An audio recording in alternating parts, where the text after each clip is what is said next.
the boogeyman. Ate the worms and everything. Yeah, that was the what boogeyman. Was that? Yeah, that was the boogeyman.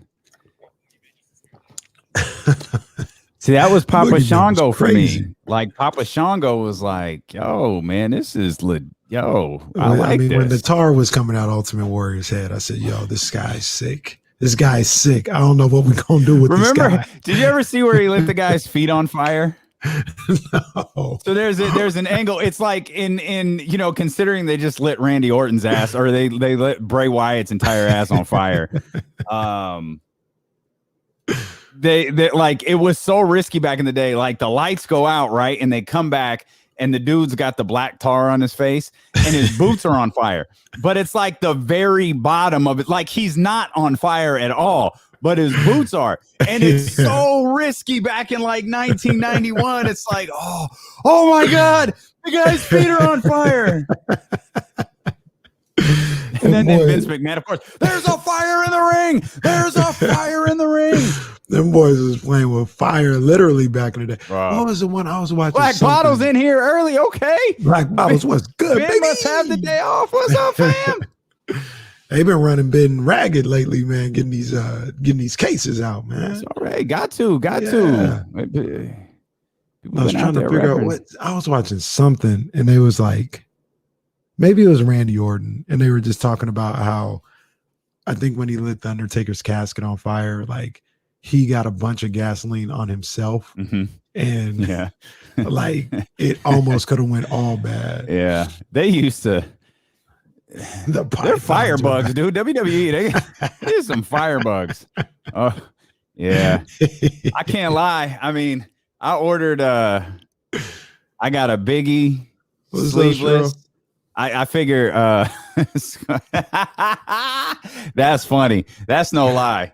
That's legit.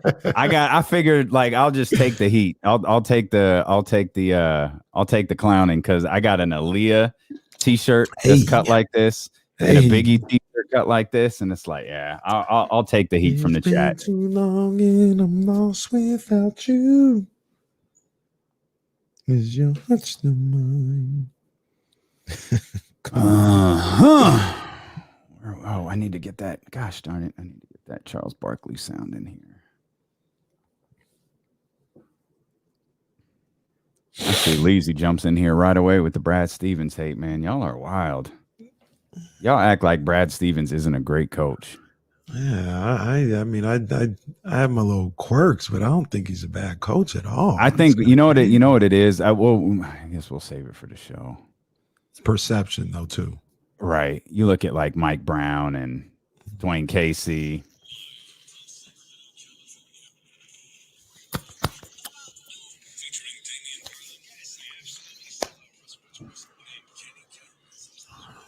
Vibing out. I'm the strange voice out west. Legendary self. Check. Let's be real, man. Y'all are already late to the show.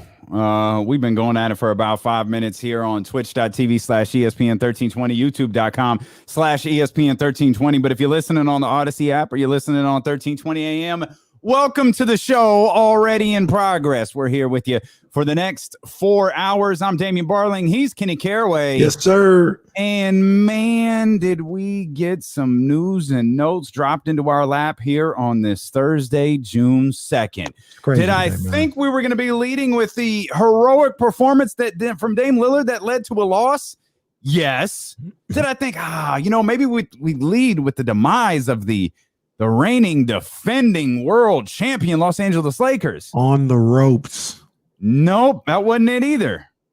Well, reports from Adrian Wojnarowski early this morning said that Danny Ainge was up. well before you were up. I can confirm this was well before you were up. Danny Ainge considering stepping down, and it was about an hour and a half later, maybe not even that long, that the reports came in. Nope. In fact, Danny Ainge did step down as the president of basketball operations for the Boston Celtics. Now, if you read enough, if you paid up, like, not a stunner, like kind of surprising, but like if you read the tea leaves, You might have been able reading tea leaves lately, boy. Yeah, I tell you, they take my whole style. You might have been able to pick up on that. Like maybe, Brad's kind of in or Danny's kind of in and out. I think what caught people really off guard was Brad Stevens, named the president of basketball operations for the Boston Celtics, which means Brad Stevens no longer the head coach of the Boston Celtics, and their search for a new head coach begins immediately. Now, we'll dive into all aspects of this. We'll talk about all, Dame and the Lakers, and we're going to talk about what this move means for the Sacramento Kings, because, we're going to make it about the Sacramento Kings. And we're going to talk with James Ham coming up at 3:20. So set the table there a little bit for you. Get comfortable, put your feet up, grab lunch, hang out, and spend the afternoon with D'Lo and Casey here.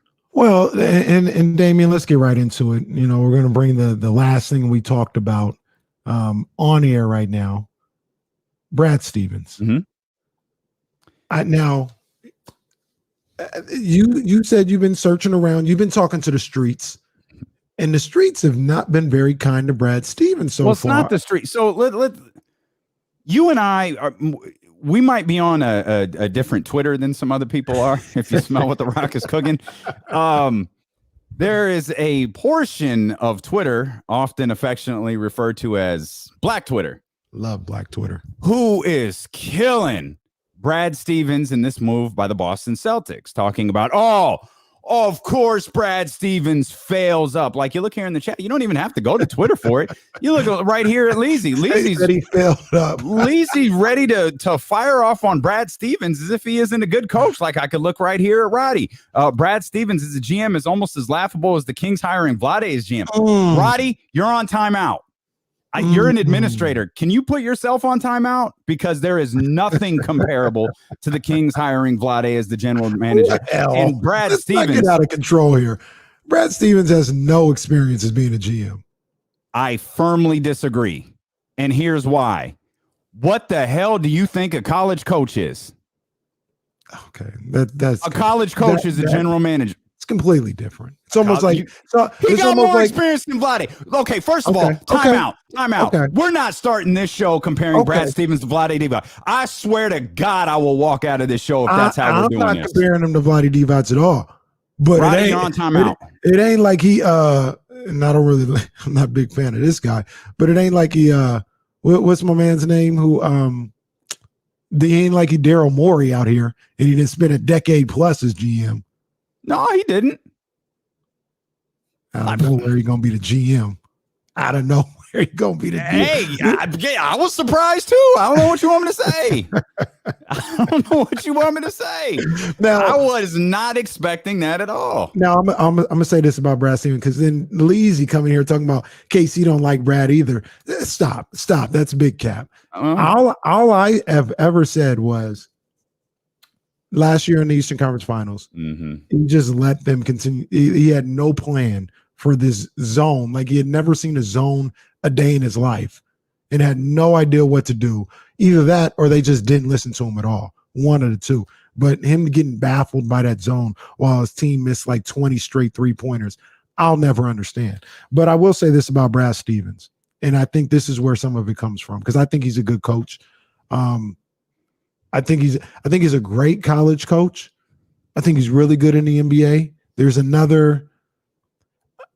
I think he's really good in the NBA. I'm not going to put no caveat on it. He did really good with Boston. They just didn't have all the weapons to reach another level a lot of the time. And then injuries. Who knows what would happen if Gordon Hayward would have stayed healthy. Much like a Draymond Green situation for me. The perception and the coverage of Brad Stevens was a little excessive.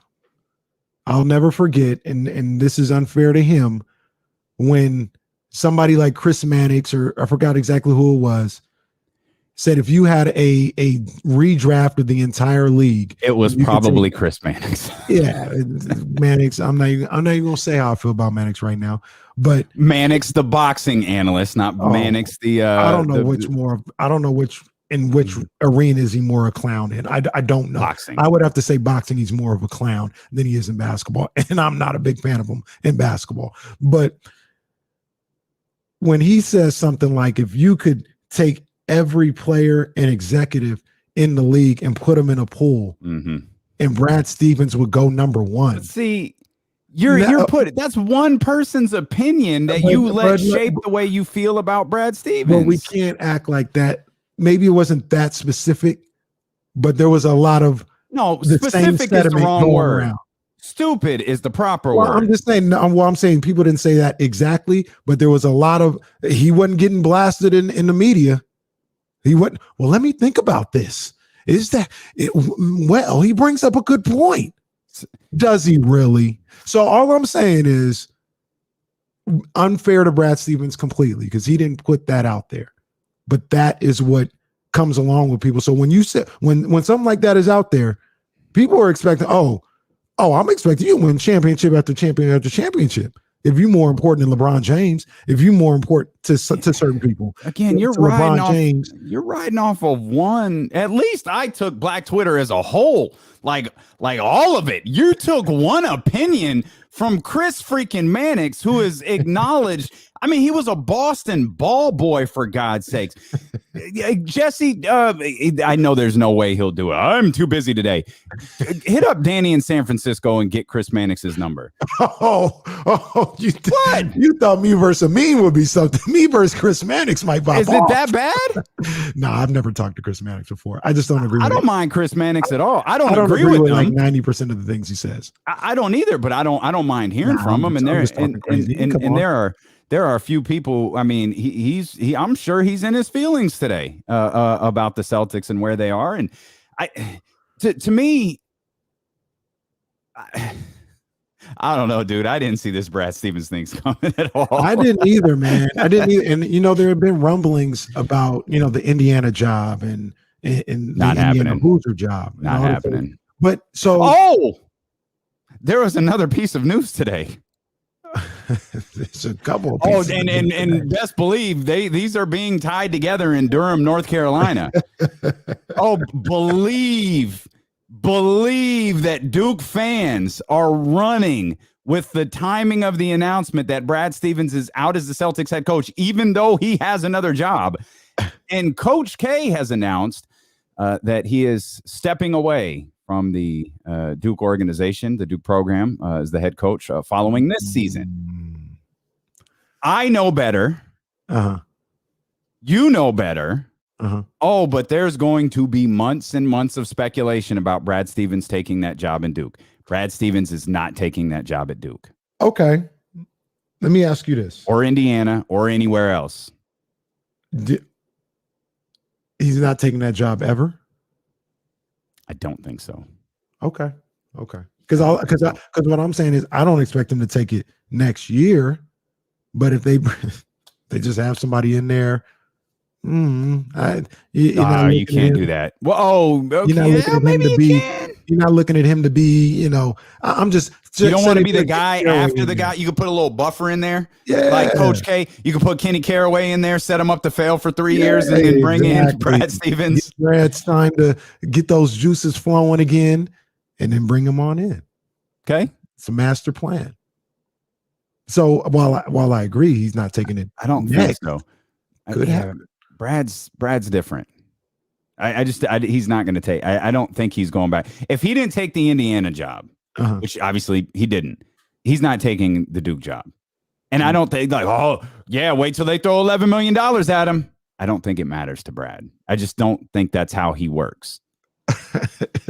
So here's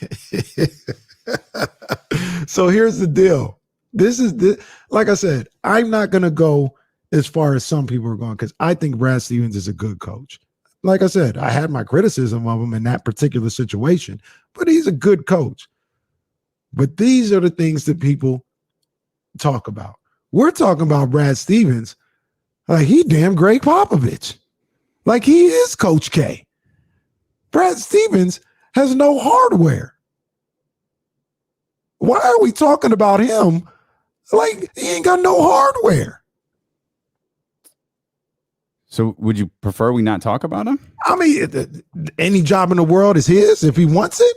I don't think so. Like he came from the college world. He was successful take yourself back to what was it, 2013, 12, 13 when he was hired?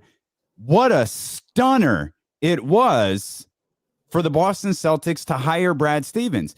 He comes in, I think it's 25 wins his first year, 40 his second. He's been in the playoffs ever since. He's a good coach.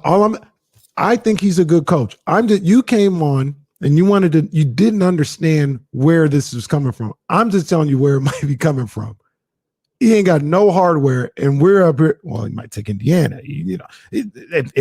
I'd fire Indiana. That's his That's his home. That's his home gig. That's the job. I'm coming home. I'm coming home to that's LeBron. I'm coming home. I'm going back to Cleveland. That's what the Brad Stevens job is at Indiana. Duke. I don't know. Who started that, but it's there.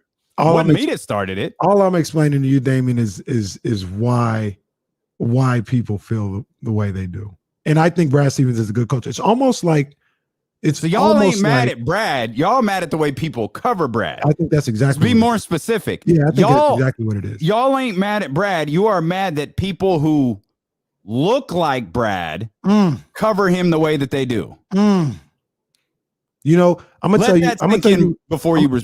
And when we come back. Oh, we're going on the other side. Brad Stevens is. Yeah, on the other side. I'm going to tell you who he is, and I want to get your reaction to who he is right now. Tell me during the commercial. I can't wait. We're just getting started. It's going to be one of those shows, man. Twitch.tv/ESPN1320, YouTube.com/ESPN1320. Brad Stevens, Coach K, the Lakers, the Suns. We've got all that going on here in street clothes. Oh, yeah. That's coming up as D'Lo and Casey continue on Sacramento's #1 sports station, ESPN 1320.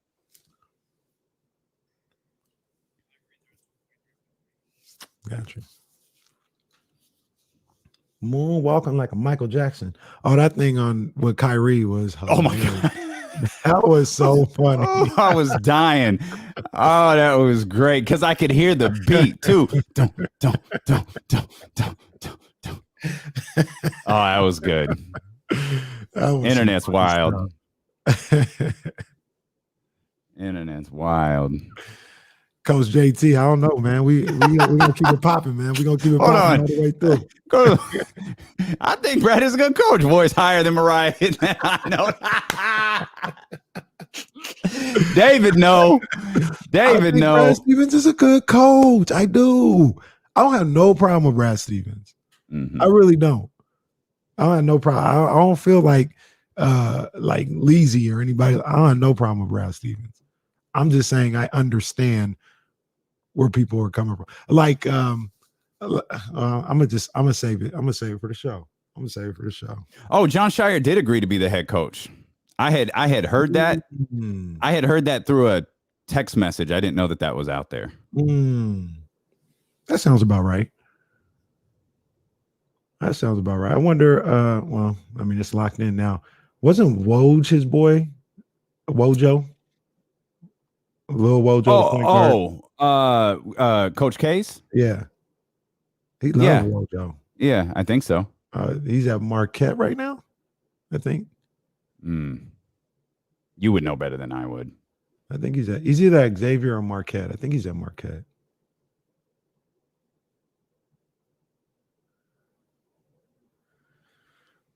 Is he on Shaka's team? Shaka's because Shaka's at Marquette. Is he on his staff? Shaka went to Marquette? No, he must be Xavier. No, because he had his coach JT said he got fired. Yeah, he got fired from Marquette. Yeah. Yeah, because this Shaka just took that job this offseason. Yeah, he did leave Texas. Thank God. Get out of there, son. Get out of there.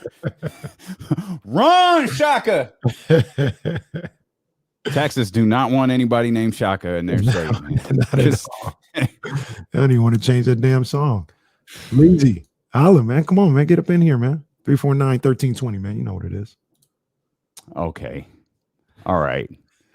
Okay. It's too early for this.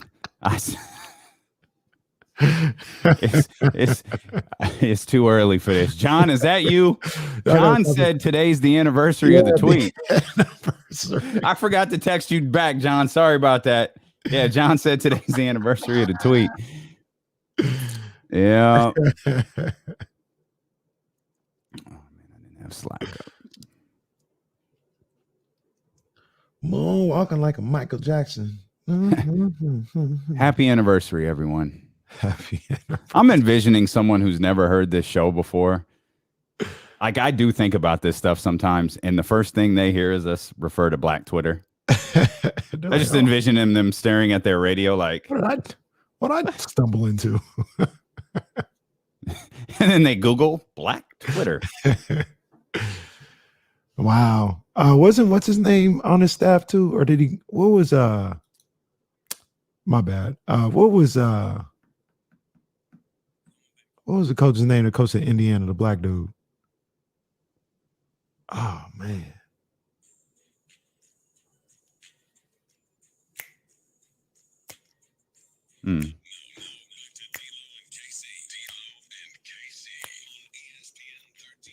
Thrilled that you're here. If you want to be a part of the show, and judging by the chat, many of you would. 916-349-1320. You could get in here. Twitch.tv/ESPN1320. YouTube.com/ESPN1320. We're hanging out here.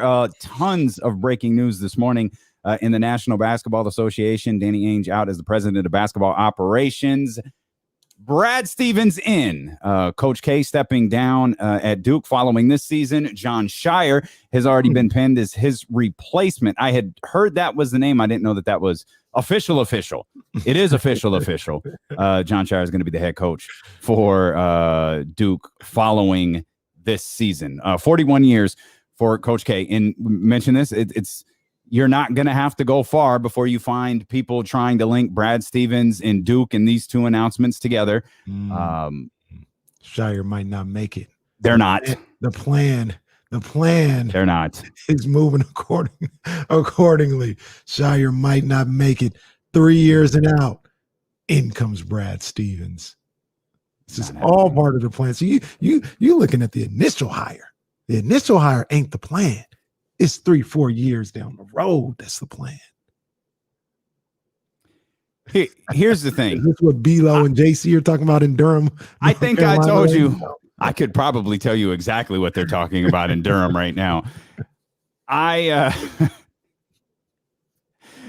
Okay, so here's a quick behind the scenes story that if you know, you know, right? Like I talk vaguely sometimes about this stuff. If you can figure it out, you can figure it out. I text somebody about the Brad Stevens stuff this morning, and the response was, "Whoa!" Like, I didn't know that. I've been in meetings all day with the big eyes emoji, right? And it was 10 minutes later that the report from Stadium came out that Coach K was stepping down as the head coach for Duke. Duke boss of Durham. So it's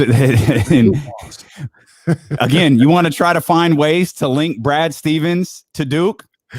Look no further than the Duke women's basketball coach who worked under Brad Stevens in her short stint in the National Basketball Association. And I can pull up tweets from the day that Kara was hired as the head coach of the Duke women's basketball team that say, first step of getting Brad Stevens to replace Coach K is now in place.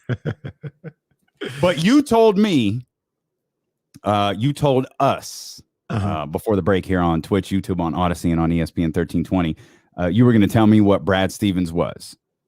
I waited through that whole break. I'm dying to know, what is Brad Stevens? I actually got two now. I got two.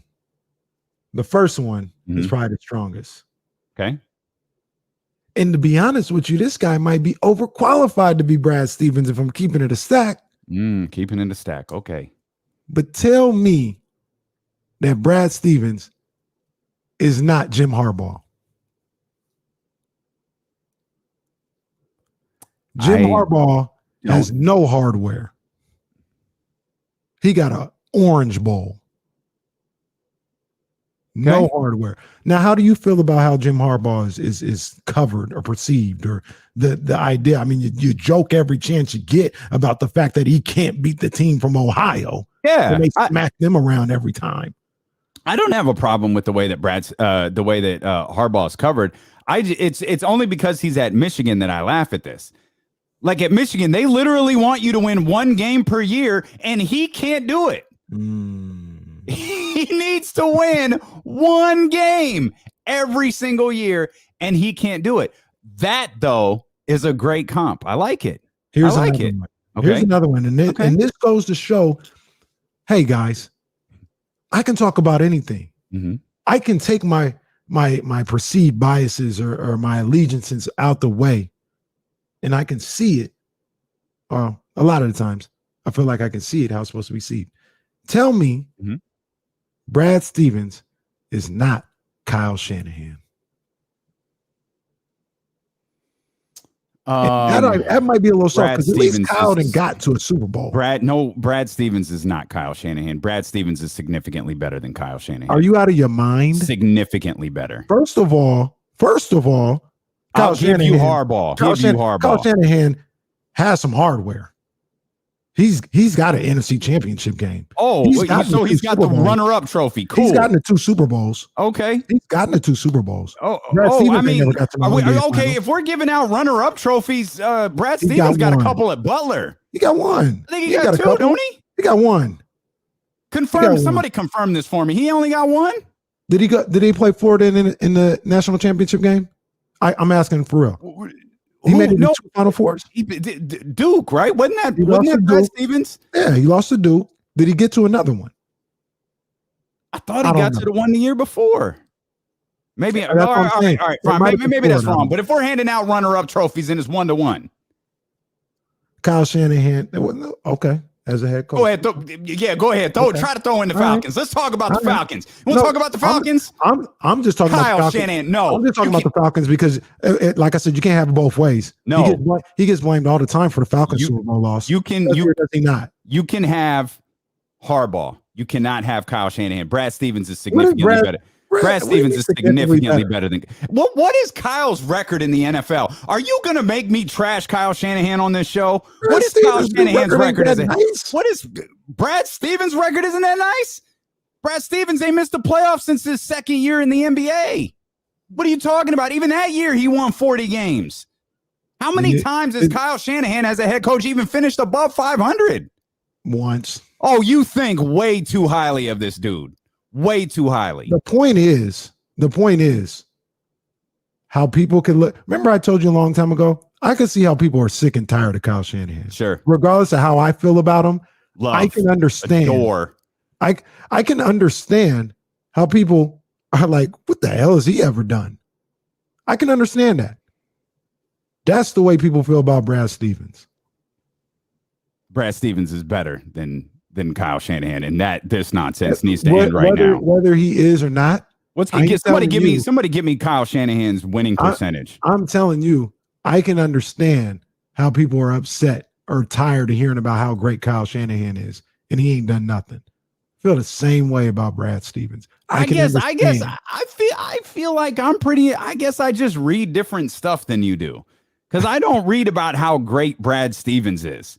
Hell, I feel like I've been reading about getting Brad Stevens' head for the last 3 years. Ever since the year they signed Gordon Hayward and he got hurt 5 minutes into the season. Well, it's been a continuous backlash because when he got there, was that with Isaiah Thomas he got there with Isaiah Thomas, and then he got to the Eastern Conference Finals without Kyrie, basically. And I think that's when the whole Chris Mannix, he may be the most important person in the entire league. And that is the worst thing that probably ever happened to Brad Stevens in the eyes of some people. Because it was like, oh, all right, well, we're going to take a look at this dude now. He can't just be good. Now he's more important than players. And I'm just telling you where it's coming from. Okay. I'm fine with that. I'm good with all that. I'm not going to give you Kyle Shanahan. I'll give you Harbaugh. I'm not giving you Shanahan. Okay. All right. And now he's going to test his skills as a general manager / president of basketball operations. It's essentially the same thing. Titles aren't universal. Please remember that in the National Basketball Association, titles are not universal across the entire. Like, I don't even think Monty McNair is the general manager. He's the president of basketball operations, isn't he? Yeah. Again, the titles like titles and rankings and what do you call them? Organizational charts, but what is it called? Chain of command.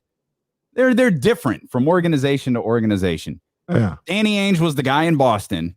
Brad Stevens is now the guy in Boston. We'll see who winds up being good point, Brian, their head coach. Not to mention Bill Simmons. Oh, yes. President Stevens. Appreciate you, B. Thanks for bringing that up. Remind us, all of us out there on Odyssey and 1320 and Twitch and YouTube, how often do you listen to Bill Simmons?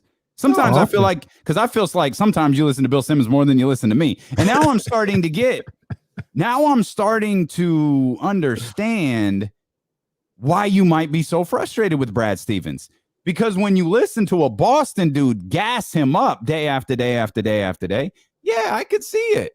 I can't imagine Bill Simmons saying a negative thing about Brad Stevens. And given how often you listen to him, I can see it. It's starting to make sense now. It was out there from your Simmons, your Windhorse, your Rob Lowe's, your Zach Lowe's. Yeah, I need the Rob Lowe. I need the Rob Lowe article where he's singing the praises. Oh Lord, I see. Now we got Kenny Caraway Part 2 here on the line. 916-349-1320. Stepping out of the chat, making his. I erased Kenny. Stepping out of the chat, making his first appearance on the phone lines. Leezy, what's good, man? Leezy in the house. Hey, what's poppin', guys? Hey, man, first things first, I want to say I love the show. Hey, I had some McQueen and Violet Falls over the weekend. Hey, man, I love Bank Shot Basketball too, man. That's good stuff. Go follow the YouTube channel, Bank Shot Basketball. Go ahead, Lazy. Hey, thank you. Appreciate that. Hey, yo, I just come on here and clear my name. Hey, I don't got no problems with Brad Stevens moving up in front of the front office, man. Just like if Pat Riley stepped down and Eric Spoelstra stepped up, I'm surprised. Hey, I just want to say this. Danny Ainge, he even have a high bar for Brad Stevens. He's missed out on big players. I'm not feeling Danny Ainge. I think Brad Stevens will actually be good, and I agree with KC. I agree with his Kyle Shanahan comparison. So, I'm clear that. It's full set. I'm coming on here to clear my name. Kyle Shanahan was right there. Will Z talking about, and shout out to Leezy. We're talking about Harbaugh has a 695 winning percentage in his career. What's his winning percentage against Ohio State? Wait, can you do that math in your head? Do you need help? That's not really. You carry the one. Really important. We're talking about his career. Why is that two so small? Be honest. To be fair, I like Jim Harbaugh too. I know it sounds like I don't. He's a good coach. I feel like he has a shelf life though. Oh, I think Jim Harbaugh feels like he has a shelf life too, and I wonder if he's starting to spoil there in Ann Arbor. I think only lasts about 3 or 4 years. But I feel like it only lasts 3 or 4 years with professional athletes, with pros, and with his supervisors. That's why his contract extension with Michigan was so stunning. Yeah. Not because he's been a successful coach. The last year notwithstanding. I mean, you take away the last year, I think Kyle Shanahan, Harbaugh's winning percentage is significantly higher. Like he's had a bad stretch here. I believe he's a good coach, but college is different. College win percentage. I'm not even going to put that in the conversation of Kyle Shanahan they shouldn't even be in the conversation with Brad Stevens. He's got to play 72 or 82 games per year. I mean, his win percentage is what, 557. 557. That's Brad Stevens' win percentage. But I think the problem is a lot of this narrative comes from, we see guys like Mike Brown win 60 games and get fired. We see guys like Dwayne Casey win Coach of the Year. Dwayne Casey you think what Dirk Nowitzki did was bad? Dwayne Casey accepted Coach of the Year for a team he no longer coached. You think picking up your MVP award after you've been eliminated from the playoffs is bad? Imagine picking up your Coach of the Year award for a team that you just got fired from.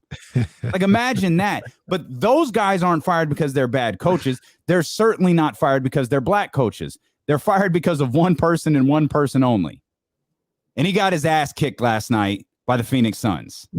A lot of coaches have lost their jobs because of LeBron James. Yeah.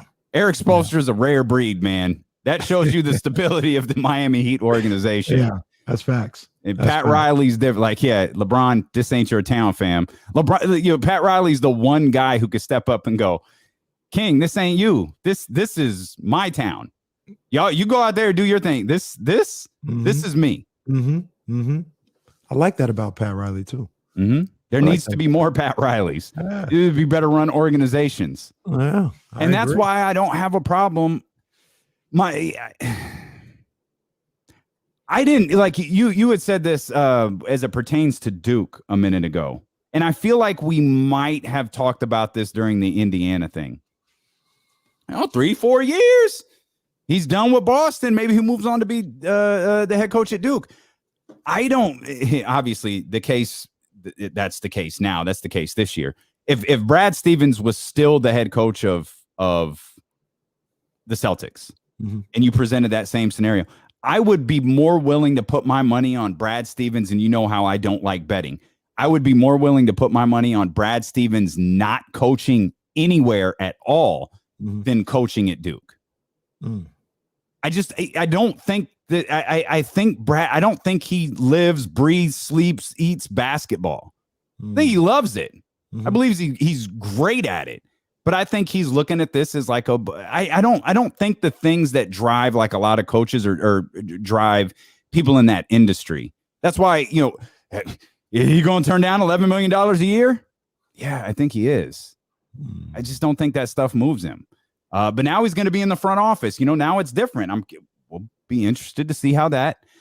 Monty, do you need Brad's number? Because if you do, I can connect you with the right people. Let's check the temperature on Marcus Smart. But more importantly, let's poke around Jaylon Brown here. Like, hey, Brad. Hey, man.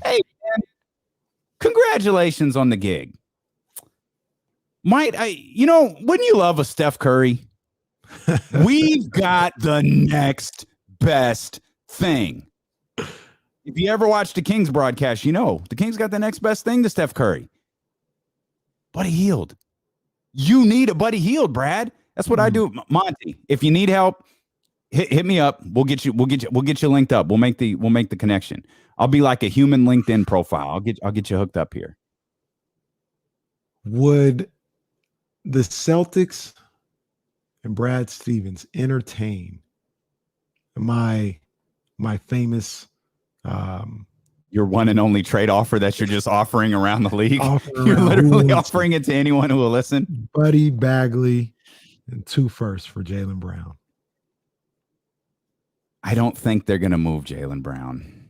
Now, I don't think they're going to do it this year either. The other question is, should they be thinking about? I don't think the time is now to move him. I didn't be perfectly clear, but I agree, and I think we mentioned this a while ago. I agree with kind of what Charles Barkley and those guys were saying. I don't know if they can play together, Tatum and Brown. Okay, so that's a good combo. I don't understand. Like, why not? It just doesn't seem to fit. I mean, Jason Tatum has been just phenomenal. But like they've been getting their butt kicked. You know what I mean? Like that you have to take a little bit of that into account. It's great that he's been putting up these massive performances, but they have been getting their butt kicked. So it's like, do we minimize this a little bit? Like, all right, like, yeah, no, Tatum is really good, but are we arguing Tatum is this good because Jaylon Brown's not around? I mean, of course, if I'm Monty McNair, that's exactly what I'm saying. I just like as a just couple people here talking sports, I don't buy that for a second. It's one of those things where even myself and Charles mentioned it a little bit, and maybe that's kind of what it is. It's not like they play together.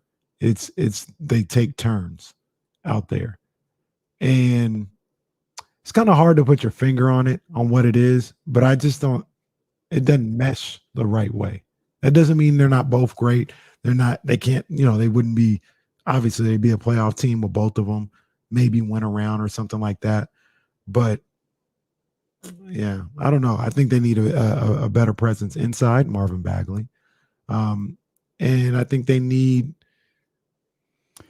a little more shooting. Well, let's bring in the Celtics fan. Jesse, our producer, is a huge Celtics fan. What does your team need? I think I think Kemba is the reason why this team hasn't fit. Not because like he's a bad player or anything like that, but they need a playmaking point guard, if that makes sense. Someone to get the other guys going, not necessarily someone who needs the ball. I think that's why Kyrie and Kemba didn't work. Whereas you look a couple years ago when they were running it with Rozier and they made it to these conference finals, it was like a team effort. You can't, like Danny Ainge's biggest problem with the team the last few years is he tried building it with the 3 stars. This team works better when everyone's involved. Were Kyrie and Kemba on the same team? They weren't on the same team. No, not the same team, but back-to-back years. You mean? I got you. You mean working as at their position? I got you. Right. I think even like I'm just throwing things around. I'm throwing things around, but I think even if you were to throw a guy like Pritchard in there, someone who doesn't really need to get involved, he can hit the 3 if he needs to. But like I said, you're going to focus more on Tatum and Brown and those other guys. I think that works better. So what you're saying is you need Tyrese. Yes. Okay, well, sit down, Jesse. You can't. I mean, if Brown is off the table, then you can't. I mean, you can't have Tyrese. I don't know. There's a situation where you can have Tyrese anyway. Ooh. But that's how I look at. Ooh. I think the Kings. You want to explain to everybody, like those are on Twitch and YouTube can see it. You want to explain to us what you're thinking about right now? Brad Stevens called and said Tyrese for Jaylon Brown. I'm just thinking right now, and I love Tyrese. You know I love Tyrese. Jaylon Brown is literally an all-star shooting guard. Plays on both sides of the floor. He showed he can get you 25 a night. But you don't have to entertain it. You don't have to think about it. You don't have to talk about it because that's not what we're talking about. Jesse's talking about adding a playmaking point guard to Brown and Tatum and finding a way to make Brown and Tatum work, not adding a playmaking point guard and taking Jaylon Brown away. So you just outed yourself right there in front of the whole Kings fan base. See, now, come on, man. Now, Jaylon Brown is legit. Hold on. Because people on here, no, stop it. KC, stop. First of all, y'all did this already when Buddy Hield and Jaylon Brown were up for an extension, and Jaylon got his money. You got that was crazy to give Jaylon that. If he made that, Buddy should definitely get $100 million. Calm down, Sacramento. Okay, calm down again. I love Tyrese, but are we just going to dismiss Jaylon Brown again? I ain't dissing. No, not me. You're talking to you're talking to words out there. You're talking to Twitter. You ain't talking to me. I know how good Jaylon Brown is, but if they they're going to want to accumulate some picks. That's if Brad Stevens is following the Danny Ainge model, he's going to want some picks. But if you ain't coming off, okay, what's the trade proposal then? Since we're a show of the people. That's what we've always said. ESPN 1320 is the people's station. Yeah, always. We're trying to help the Celtics out. We're trying to fix Boston in addition to catapulting the Sacramento Kings. So what can we do? Okay, Brown's off the table. Untouchable. Untradeable. And I saw some reports. Brown's off the table? Jaylon Brown's off the table. What are we talking to him for? Marcus Smart. Now we're Tony Schiavoneing Marcus Smart. No, I'm just saying they ain't going. What would help us in getting Marcus Smart? They're not going to do. They need to take Buddy contract from Marcus Smart. Okay, Buddy and a first. No. No. I can't believe Buddy you got 3.5 more hours in the show, and I'm already sick of you. Why would the Celtics take that? Why would they take Buddy? The first. The first. Yeah.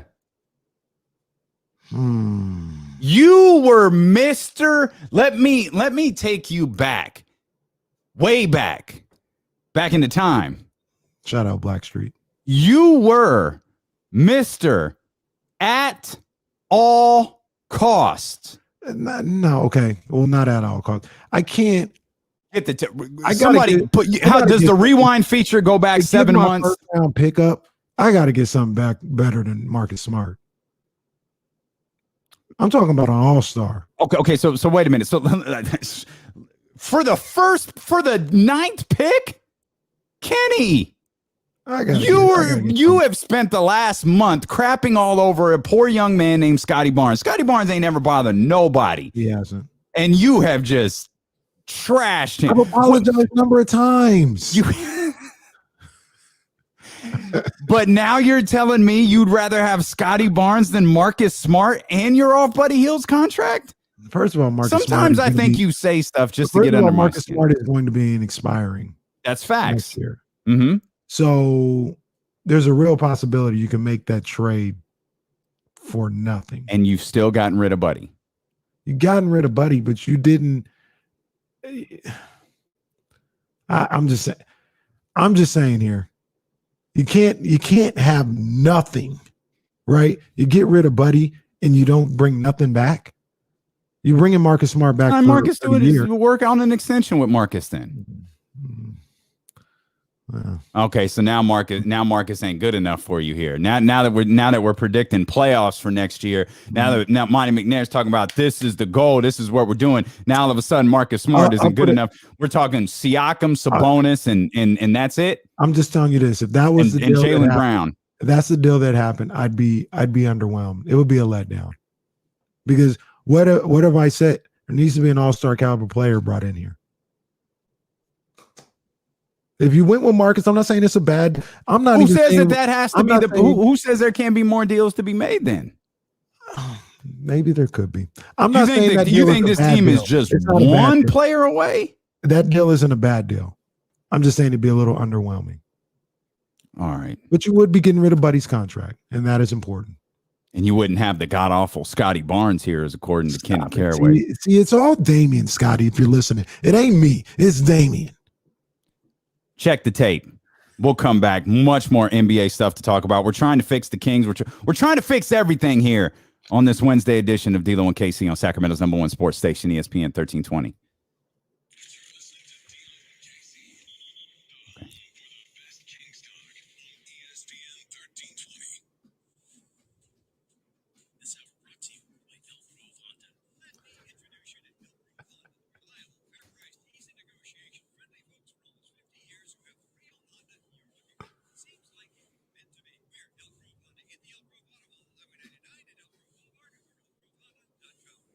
Hey, shout out to our man, John Bull and John Bull Photography, who's featured right now on the McQueen and the Violet Fog Gin Instagram page. He took some beautiful pictures of that French 75 he was pouring over the weekend, and nothing makes a better French 75 than Luke Belaire Champagne, and McQueen and the Violet Fog Gin is the perfect summertime drink. Word of warning, drink responsibly because those French 75s, they sneak up on you. It's that distinct citrus flavor mixed with that perfectly crisp Luke Belaire champagne, and that's where it's at. McQueen and the Violet Fog Gin takes quality in every bottle. This Brazilian gin is produced in limited batches of less than 55 cases per distillation. That's what we mean when we say they don't make much, but what they do make is damn good. You can get yours right now at drizzly.com. Again, go to drizzly.com. You can have it delivered to you, or when next time you're out, head over to your favorite store, pick up McQueen and the Violet Fog Gin. If for whatever reason it's not there, let Kenny know, let me know, we'll let Ben know. We'll get the re-up, and we want to see your pictures of your cocktails over on Instagram at D'Lo1KC and at McQueen Violet Fog. Go check us out. We want to share it with everybody that after 500 years, it's time for a new gin. It's time for McQueen and the Violet Fog. KIFM reminds you, be responsible. Don't drink and drive.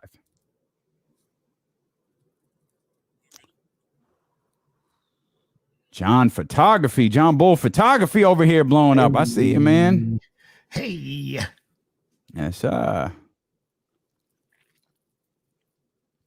right, so we're really doing this Ricky Starks thing, huh? All right.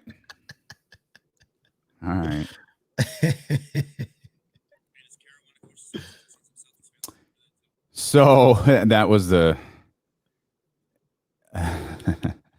yeah. Yeah. That would have been a really interesting conversation had she not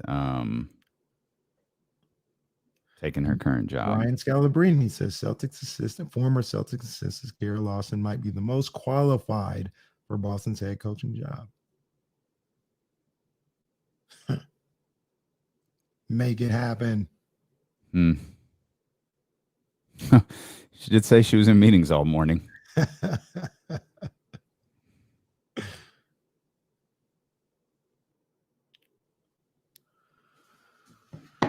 We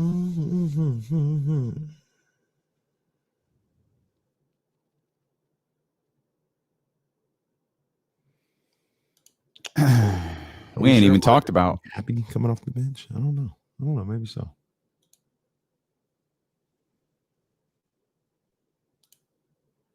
No, Eric. No.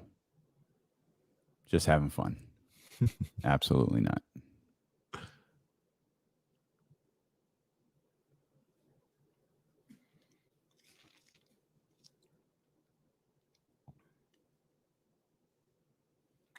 Yeah, no one's saying he's the problem, Leezy. You just got to figure out if Brown and Tatum can mesh together the right way. I got my questions. I'm not sure if they can or not. Like they can be successful, but how successful?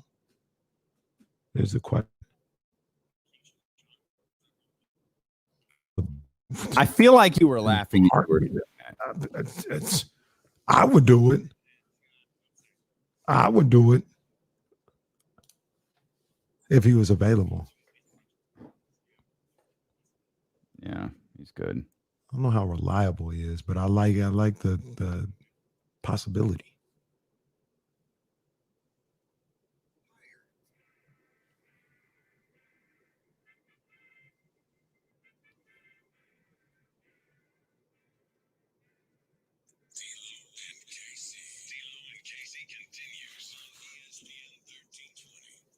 Some of y'all can't appreciate greatness, and it's just obnoxious. Shout out to Kyle Matson, who filled in for us on Friday. Shout out, Kyle. And shout out to everyone on social media who works really hard to press my buttons by saying things like, Kyle just text me. If you got one game, who you picking to run your point? Dame or Russ?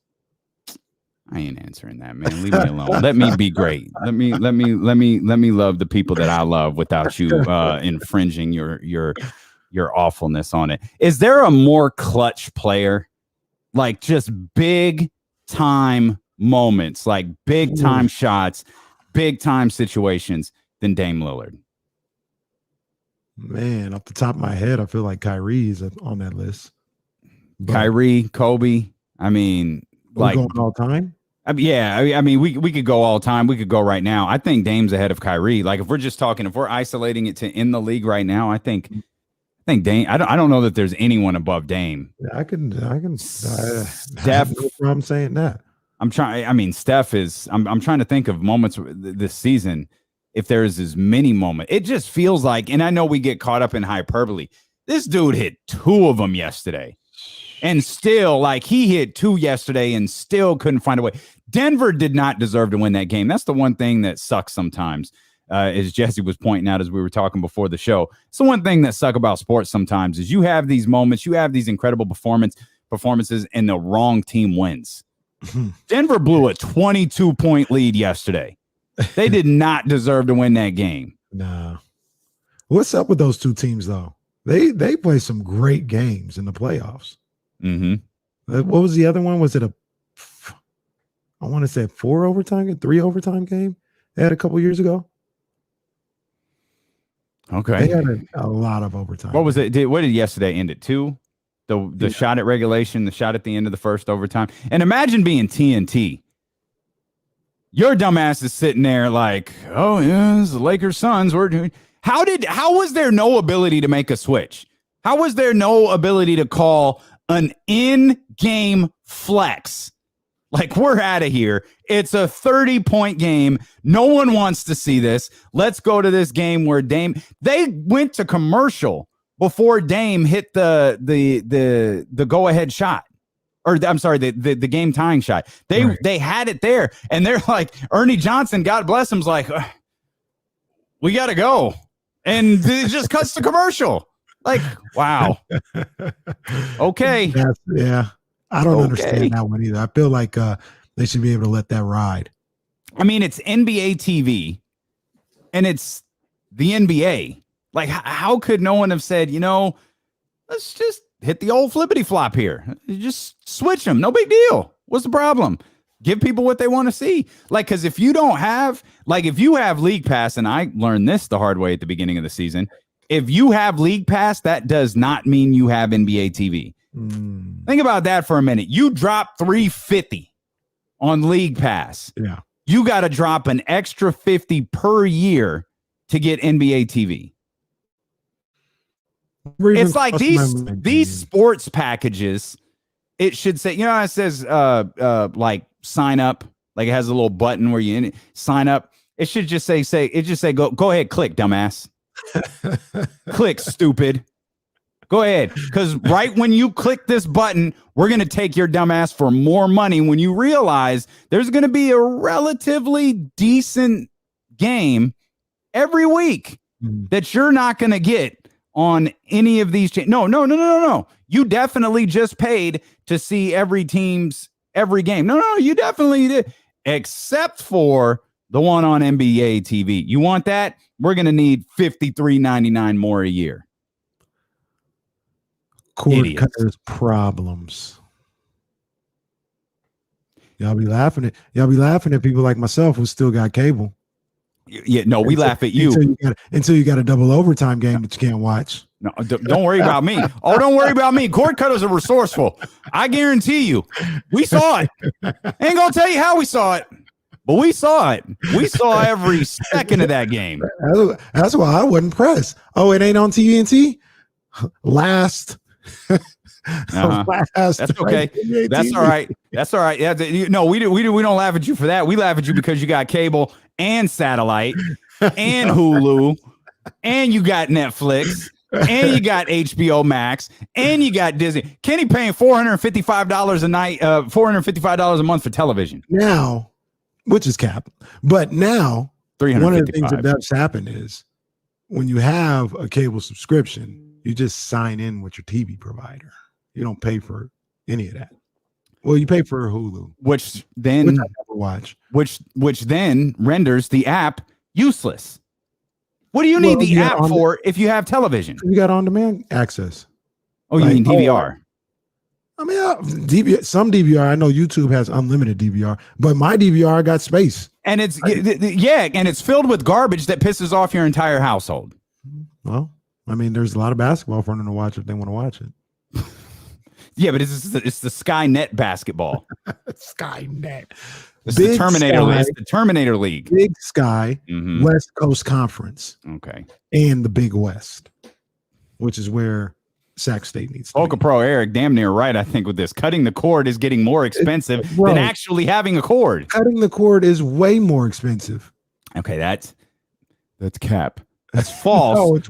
No, it's not. But if you feel like you have to have everything, like HBO Max and Peacock, right? That's you. That's what I mean. You pay $355 a month for television. No, I don't. I pay about $100. That means there are 10 people sharing a Netflix password, a Hulu password. I can think of about 4 people sharing an NBA League Pass password.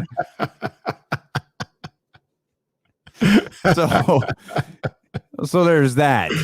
Meanwhile, I'm watching on my iPad like trying to what do they call it? AirPlay it to my screen so I can get the damn Lakers. AirPlay just pisses me off. Get the Lakers Suns off my damn screen and watch Dame Lillard have all these heroics that no one. Okay, did you see Austin Rivers do the thank God thing? Yeah. What did you think of that? I mean, I understood. This is terrible. I would have done that. This is terrible, and my sincerest apologies to the Rivers family. My first thought when he did that in game was, this is why everybody hates you. Wow. That was my first thought, was like, what did he just do? And they show the replay. Look at Austin Rivers literally thanking the man upstairs that Dame Lillard missed the shot. And I'm looking at this like, Jesus, this is why everyone freaking hates you, is because of stuff like that. Why? Because he was just thankful the man finally missed the shot? No, that's not why everybody hates him. They hate him for different reasons. That was the first thing I thought of. I told you it was terrible. I admitted my mistakes. It's terrible. I shouldn't think like an Instagram post was like, this guy's unguardable. I swear I had one hand in his face, 2 hands. It was crazy. Is that what it sounded like when you read it? Like, I love how when we read stuff, we read it in our own tone. Like, it could have said, "Man, I had two hands in his face. Like, I couldn't stop him. It was unbelievable." It could have like a somber tone to it, but when we read it, like, we can read it in, "Oh man, it was the most. I had two hands in his face and I couldn't stop him." See, that's the dangers not just of social media. That's the dangers of text. Like, you read a text, like, if I'm in a bad mood, I will read a text in a bad mood. Like, Kenny, hey, man, I'm on my way over to the house. If I'm in a bad mood, hey, I'm on my way over to the house. Oh, screw it. Okay, Kenny, show up at the house. We'll see what happens then. That's what we do with text. Like, we read it in the tone that we want to read it in. How did you read Snoop's Instagram post? What tone did you read that in? Disgust. Pure disgust. Oh, Snoop went at it. Snoop went at the Lakers last night. Frank Vogel's a bad coach again. That was my prime example all year. And now look, he can't coach. Did he learn how to coach before? Did he get better? Did he get worse? The coach, or did the players change? The coach of a LeBron James-led team is never going to get credit. Well, he got not Mike Brown, too. Not Frank Vogel, not Ty Lue. Y'all hate Ty Lue. David Blatt got run out of the league. Poor David Blatt. David Blatt left with like a win percentage of 80 or something, or 800. He's just out of the league. He's just gone. Poor David Blatt. Living his best life, though. I'm sure he is. Well, let's not pretend David Blatt endeared himself to players when they presented him with a game ball or something like that for a win. He's like, "I've won 700 games." Like, okay, David. All right. Forget it. We'll give the ball to the kid outside. Leave it alone. I got real quick though.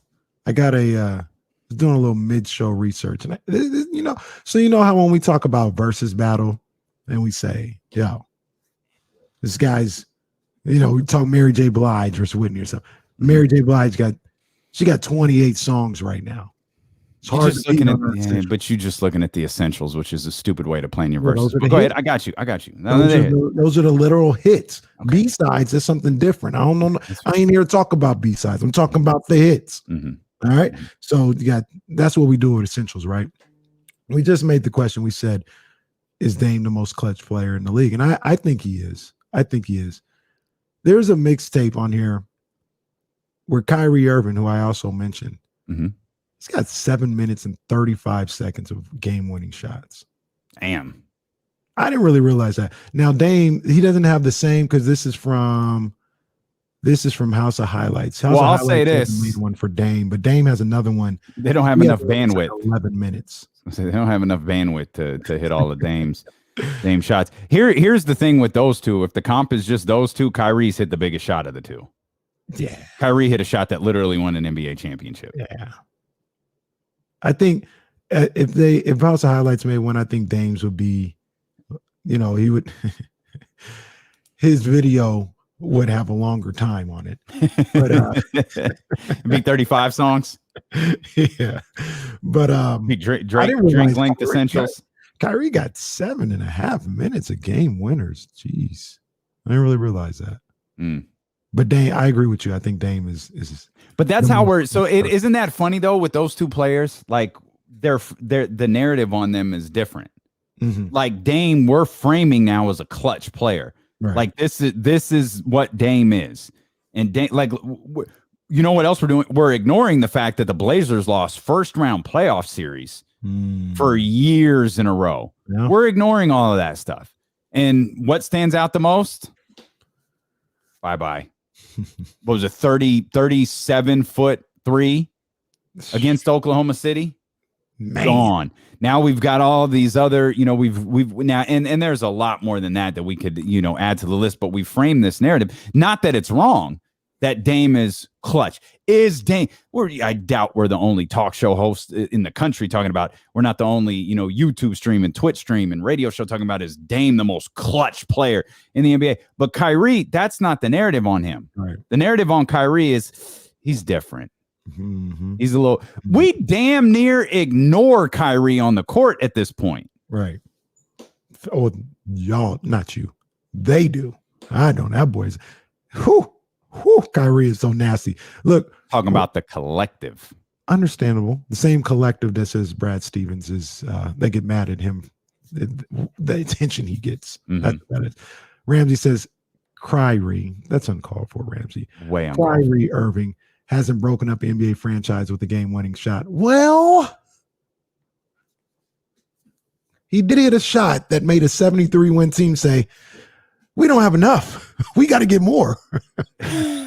We won 73, but we need arguably the second best player in basketball to beat these guys. Yeah. So I get where you're going from, Ramsey, but he did hit a shot that made a 73-win team say, we don't have enough. That's funny. It's true. I mean, both of them. Both of them are absolutely true. Dame was extraordinary. It's super unfortunate that I mean, by the way, Jokic was incredible last night also. There were some massive performances from big game too. Right? Michael Porter Jr. had a big game. That's your man's right there. Guy right there, man. Damn. By the way, Porter. To all of the horrible people on social media, Kyle Matson also talking to you. I know he's busy right now at our sister station at 95.7 The Game in San Francisco. Here's a stat for you. Dame Lillard scored or assisted on 80 points last night, tied for the most in a playoff game in NBA history. Who was he tied with? I'll wait. It's got to be. I would go do do do do, but I'd get a text that we're going to get fined $10,000 if I continue to do it. I heard Butcher Boy's rap the other day to it's a sprinkle me.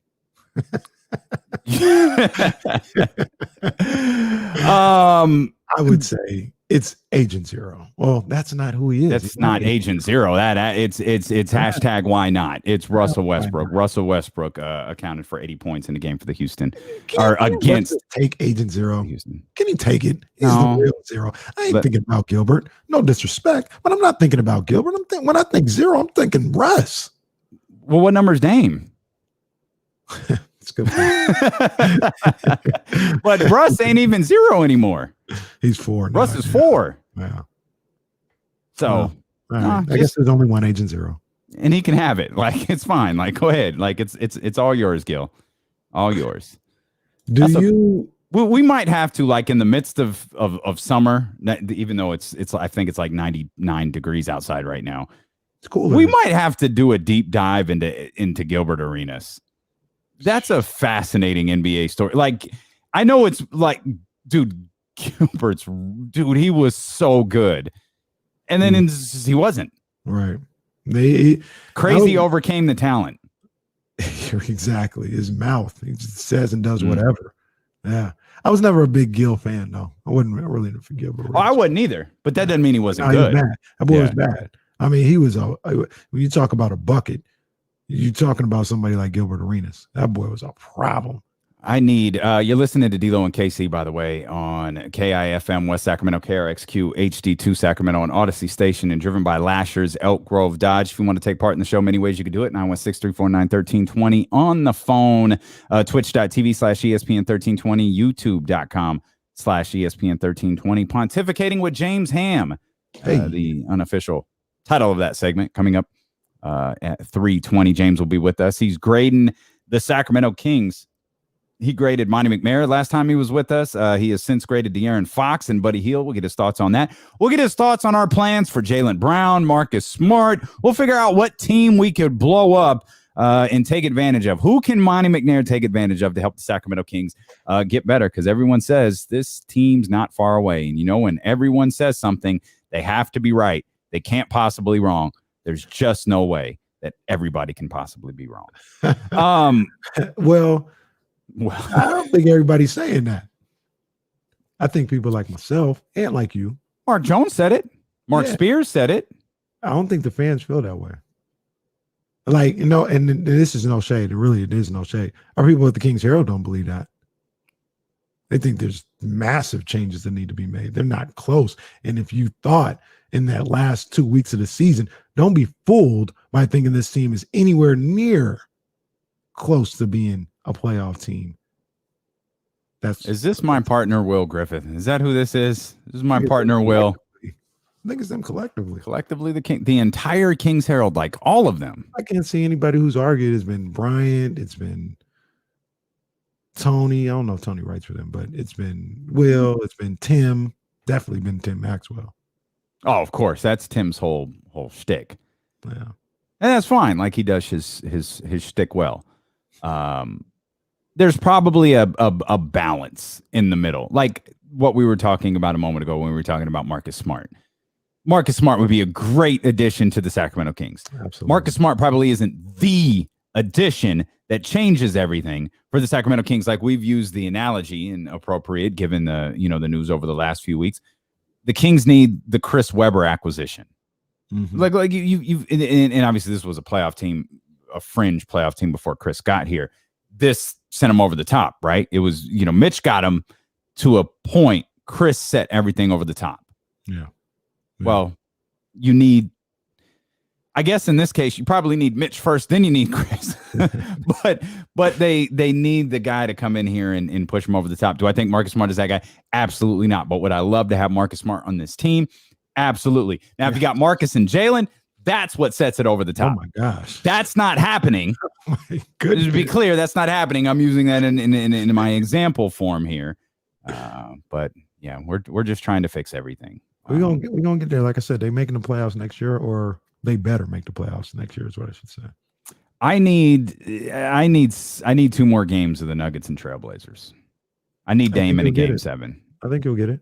I conveniently, I'm not suggesting anything shady. The Blazers Portland, I guess, announced that they're upping their attendance. I think it's like 6,000. It's going to 10,000. Like it's going. Yeah, they need to win this game. It's going. Yeah, it's going up. So like, let's get this. Let's get this to happen. Well, let's fill this up. Blazers, Nuggets, an amazing game, amazing performance from Dame Lillard, 55 points. Mm-hmm. Broke the record for individual individual three-pointers made in a playoff game with 12. But Damian, first player in NBA history with a 50-10 with 50 points, 10 assists, and 10 three-pointers in the game, regular season or playoffs. Ooh. But Damian, the story of the night was the beatdown in Phoenix. The Lake Show in trouble on the ropes. They looked great for about 3.5 minutes, maybe even 4.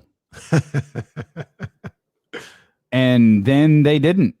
Like, these fools scored 10 points in the second quarter. Come on, man. That is wild. A LeBron James-led team scored 10 points in the second quarter. Can you imagine? I need to get Dennis Schroeder's agent on the phone. Because you talk about wanting to ask a guy how they're feeling this morning. Hey, how you feeling this morning after turning down an $80 million contract and then coming up with the same exact amount of points that D'Lo, Casey, Jesse, Ramsey, Roddy, every single person in the chat, every single person listening to this radio show, every single person watching had the same exact amount of points as a starting member of the Los Angeles Lakers backcourt had last night. How about this for Dennis Schroeder? 0 points, 1 assist, 0 of 9 shooting, 0 of 4. Excuse me. I got on Patrick about this yesterday. 0 of 9 shooting, 0 of 4 from 3. Turned down $84 million. He is the first Laker to go scoreless in a playoff game while attempting 9+ shots since the franchise moved to LA.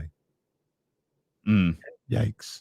I mentioned everybody listening had the same amount of points that a member of the starting backcourt for the Los Angeles Lakers had. I can up you one. Mm-hmm. Every single person listening to this radio show had the same exact amount of points that the starting backcourt period had for the Los Angeles Lakers. Contavious Caldwell-Pope makes his triumphant return, only to shortly thereafter make his triumphant exit. Contavious Caldwell-Pope and Dennis Schroeder combined an 0 of 10, 0 points for the two in their 39 minutes of combined play. Gotta ask you the question, Damian. Is it over for the Lakers? Like this year or period? This year.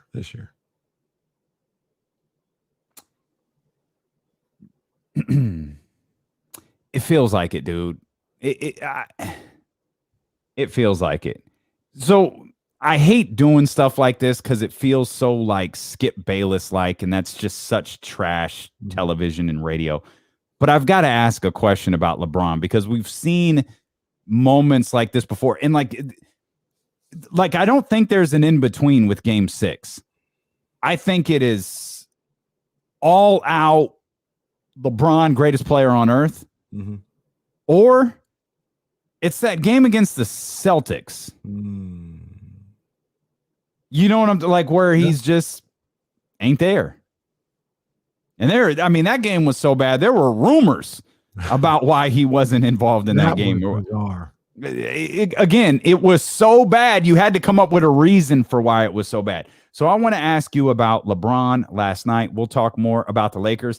Dude, we're an hour and 13 minutes into the show, and we haven't even mentioned there's another massive NBA story, and it involves an injury. It's Joel Embiid. He's out tonight. We'll talk about what that does for the Eastern Conference, and is the road just being paved for the Brooklyn Nets to hoist the trophy this year. We'll talk about that as Dealing with Casey continue on Sacramento's #1 sports station, ESPN 1320.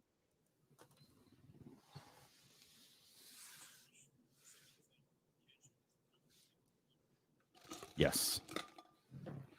I don't know how you do it after. Of course, I would say I don't know how you move on from Ben Simmons after Doc's vehement, response. But Doc is the same guy who says, well, we've never lost a playoff series with our starting five intact. And then they go on to trade Kendrick Perkins a month later. Doc, what are you doing? What, that Ben Simmons will be moved? Yeah. Well,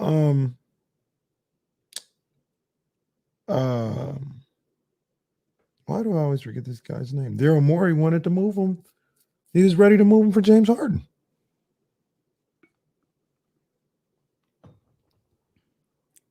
He was ready to move him, but Brooklyn went with the other deal.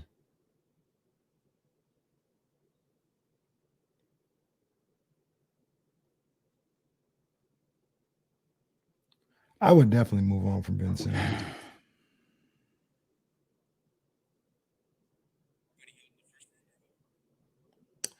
I was just about to ask that. Would I give? Doesn't work here. I feel like it works here. Where are you gonna put him? Yeah, he don't work here. I mean, I agree. I just don't know what you would do with, unless you just, hey Ty, you're our sixth man. He would just play along with De'Aaron, wouldn't he? Oh. Anybody could find a place for. He's a clutch guy, right? He is a clutch guy. You know what that means. So what would you do with him, Cole? Game like that's obviously what we're talking about. What would you do with him? Where would you put him? Like, would you run Ty, De'Aaron, and Ben all together? He makes a lot of money. He makes a lot of money to not be much of an offensive presence. He's a great playmaker, great defender. But man, making $30-something million to just be that. Like, you gotta give me some points. Put Ben at the 3. You want a 3 that can't shoot? That won't shoot. Have y'all thought this through? I know the game is positionless, man, but you've got a player who literally won't shoot. Man, I don't think I'm not. I know he's talented. I don't know. I'm not making a move for Ben Simmons. Boom, boom, boom. Boom, boom, boom.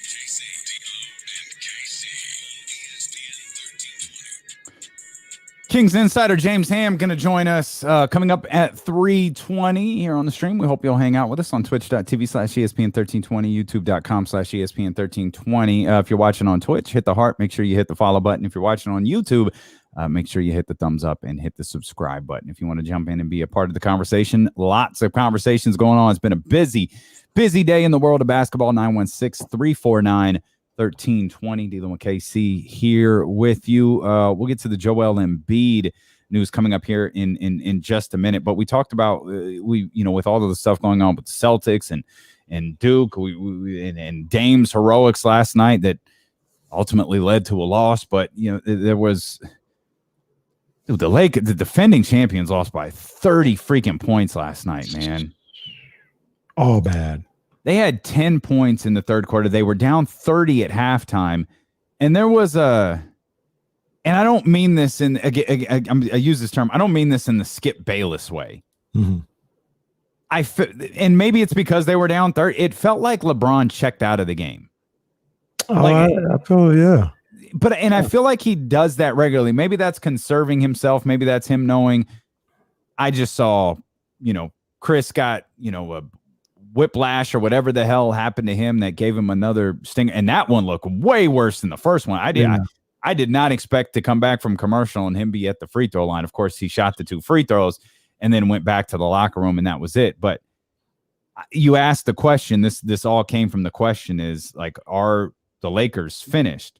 And I can't believe that Anthony Davis is plus or minus 30. That's hard for me to like. I know how good Anthony Davis can be, but it's hard for me to believe that they lost by 30 because Anthony Davis wasn't there. Yeah, I mean, I feel the same way. I mean, I picked the Suns to win the series at the beginning. Chris Paul gets hurt, and I was like, they can't beat him without Chris Paul being at least close to 100%. He starts to feel better. You combine that with the Lakers dealing with some injuries, and I mean, in a roundabout way, is playing out the way we kind of thought. I said Suns in 7. Might go 7, might be done in 6. Might be done in 6 because Anthony Davis, see, these guys are great athletes, and I'm not saying nobody's faking or nothing like that, but a true pulled groin, just come back from that and dominate in 3 days. Yeah. You know what I'm saying? Like that's not how that typically works. So, they would probably be, whether the pool isn't that bad, maybe they're being cautious with it. Maybe they were being cautious with it last night. They were really trying to be cautious. If that was the case, should have never came to Phoenix, but that's a whole nother story.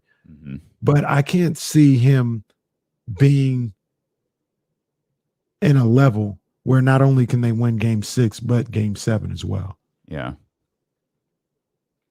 So to answer your question, I see LeBron now. I see what you're talking about with LeBron now.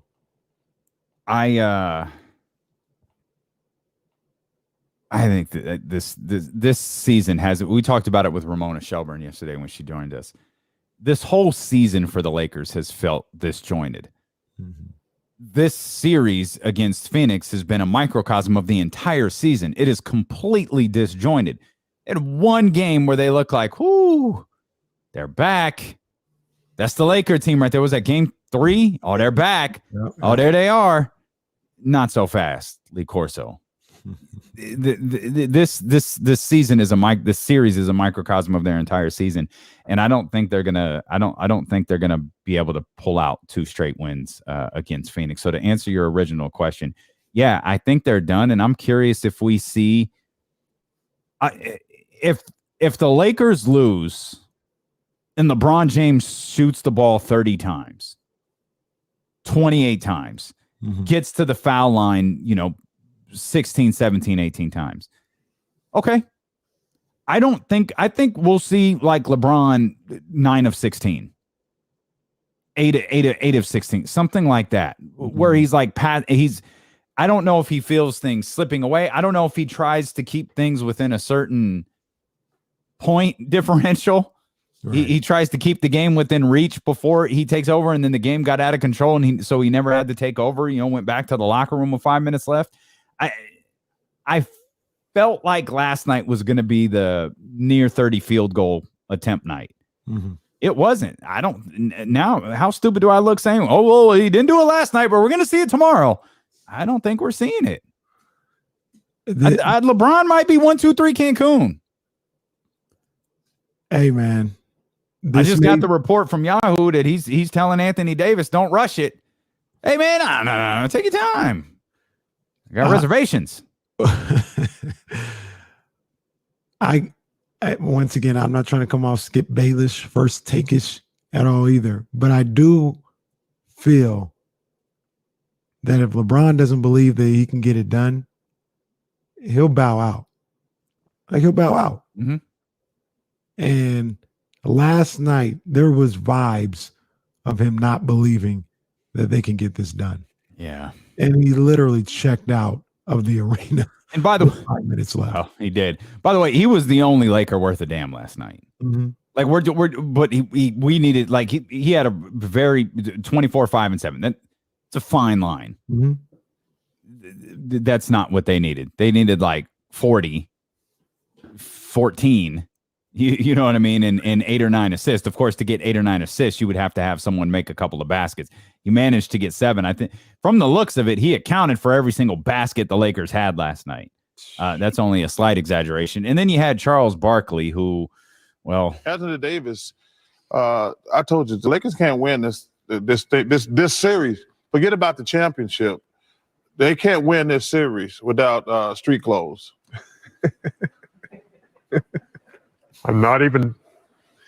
You want to explain that? I call him Anthony Street Clothes Davis because he's always in street clothes.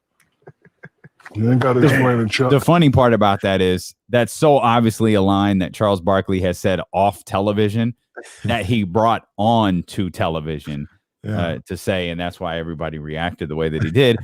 But he ain't wrong.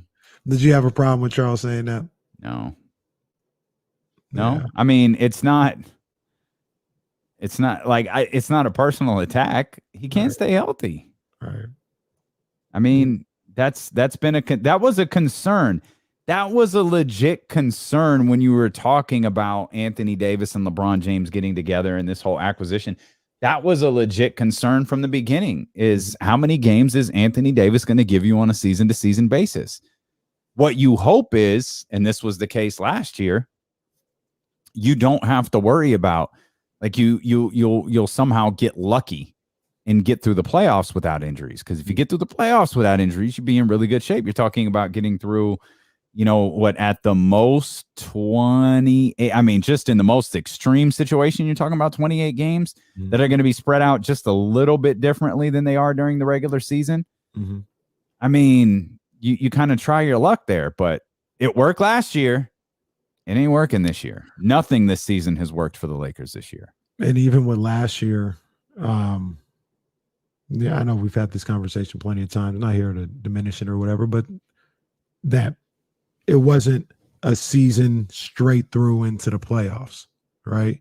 And dealing with that type of attrition for Anthony Davis. It was the season, maybe dinged up here and there, but then he got that 3-month break, and then he went back into playing basketball. And maybe that helped him out a lot last year. But this year, they just hadn't been able to keep it together physically between LeBron and AD. Just hadn't been able to do it. And I don't know if AD will ever be that type of guy. We talk about like Kevin Durant. Is he ever going to play 70 games again this season? I think AD may be at the point in his career where is he ever going to play 70 games in a season? Would you rather have Anthony Davis or Dame Lillard? I'd rather have Dame Lillard. But remember, Anthony Davis was like, they weren't, using this term. I think this is a Kevin Durant term. I think. Remember, he was the unicorn.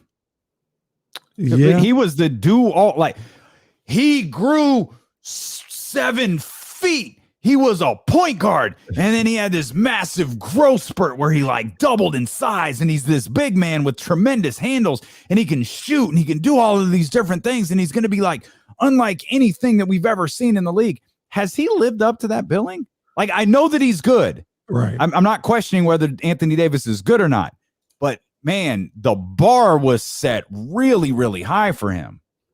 He's not that. And he's not that because for me, you can't say, yo, Anthony, this is your team. Take us to the promised land. Can't do that, whether it's because of the way he plays or his injury history. You can't say you're the franchise. You're going to need a LeBron or a Dame or a Steph right next to you to pick up the slack when you want to be Duncan Robinson and hang out on the perimeter, when you're hurt or when you're not being aggressive. Now, when AD is on, he's unlike anybody else. Like he is dominant. There is no answer for him when he's locked in and he's on. You just don't always get that. You know what I'm saying? And that's typically what drives people crazy, along with the injuries about Anthony Davis. But has he lived up to the unicorn billing? 8-time All-Star. I mean, here's the concern. And it's kind of what you just said a minute ago.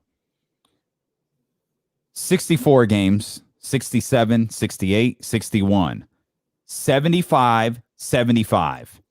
Then 56 games. He played 62 games in what amounted to the 72-game season last year, and then 36 games this year. So he's played 70-plus games twice in back-to-back seasons in his career. He's an 8-time All-Star. Again, he's really, really good. But it felt like, people wanted to make him the future of the league. Like what people are doing with Zion, or what they did with Zion, coming out of Duke. That's what they were doing with Anthony Davis. All right. Anthony Davis was supposed to be that guy. I don't feel like Anthony Davis is that guy. I don't think he is either. Not at all. And it's hard because you talk about injuries, and it's like, if he didn't have injuries, he'd probably be that guy. But I mean, that's part of the game. Sure. That's part of the package. Can you rely on him? Can you have him in the games that matter all the time? The answer is no. So skill set, I see where people were going with that, but he just can't hold up. Same draft, Anthony Davis and Dame Lillard, same draft. We won't go over the draft picks. No. We don't do that. We don't do that. He was going. We don't do that in Sacramento. But Anthony Davis, Bradley Beal, Dame Lillard, all at the top of this draft. On Harrison Barnes in here, Andre Drummond, Austin Rivers in here. But yeah, Dame's been a 6-time All-Star versus Anthony Davis, an 8-time All-Star. Dame just he doesn't have that title. He didn't have the same savior of the league billing, coming out of college. But man, if you ask me to pick, it'd be hard for me not to take Dame. Yeah, I'd go with Dame. I'm not a huge Anthony Davis guy. Like I recognize the talent or whatever, but I was never the type of like, oh, you got to have AD and he's special. He had one real special moment in his career, maybe two, but that's when Rondo was there too, the second time. But the one time when he kind of willed them into the playoffs and they beat San Antonio on the last day of the season to get in or something like that, and he was a monster. He did great there, and then he had a great second half of the season. I think when DeMarcus got hurt, and willed that team to the playoffs then as well. It's really about ending his career.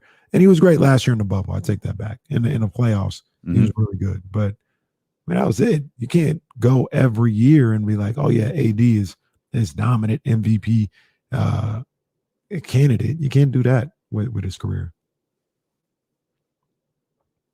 Is Dame Reggie Miller?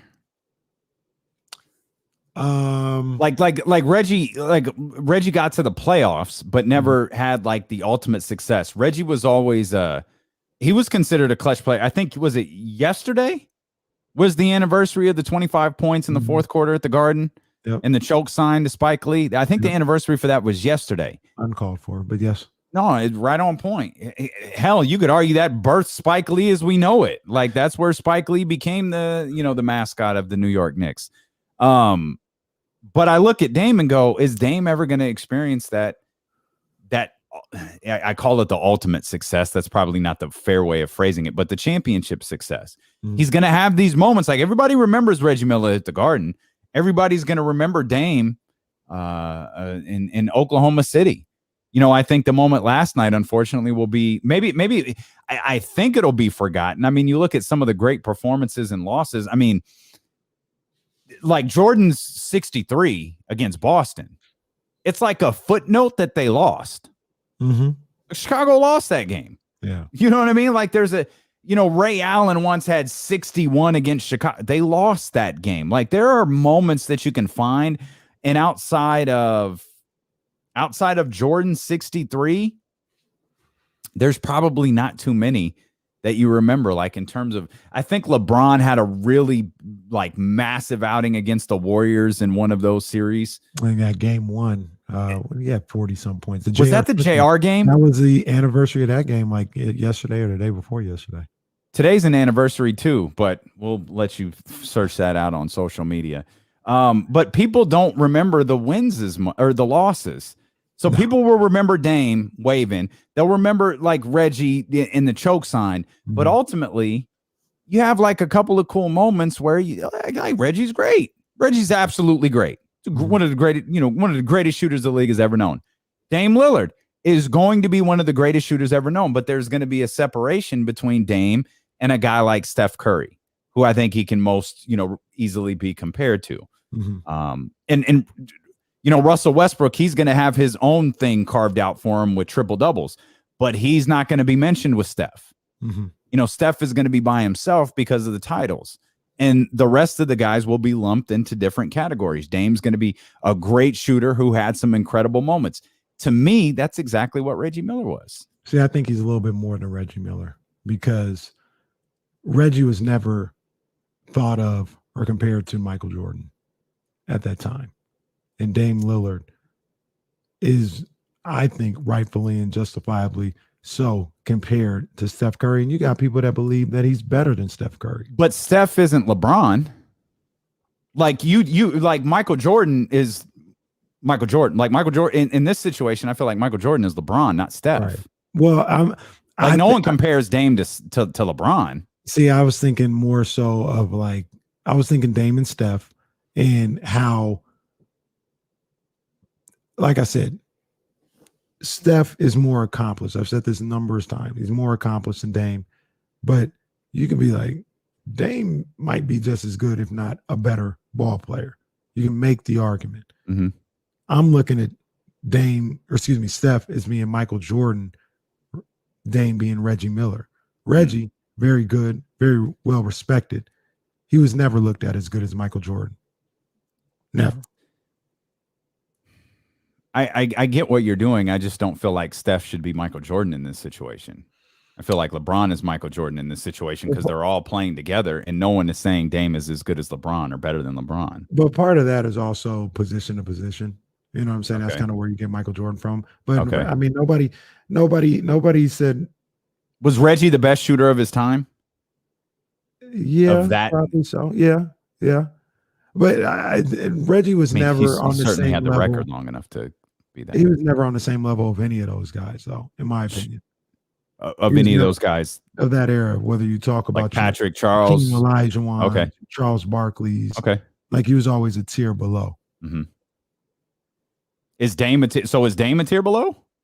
I guess maybe that's the comp right there, because LeBron and Steph are on a tier. Is Dame on the same tier as LeBron and Steph? I think Dame is on the same tier of LeBron, Steph, KD, Giannis, those type of guys. Wow, I think Dame is on there. Okay.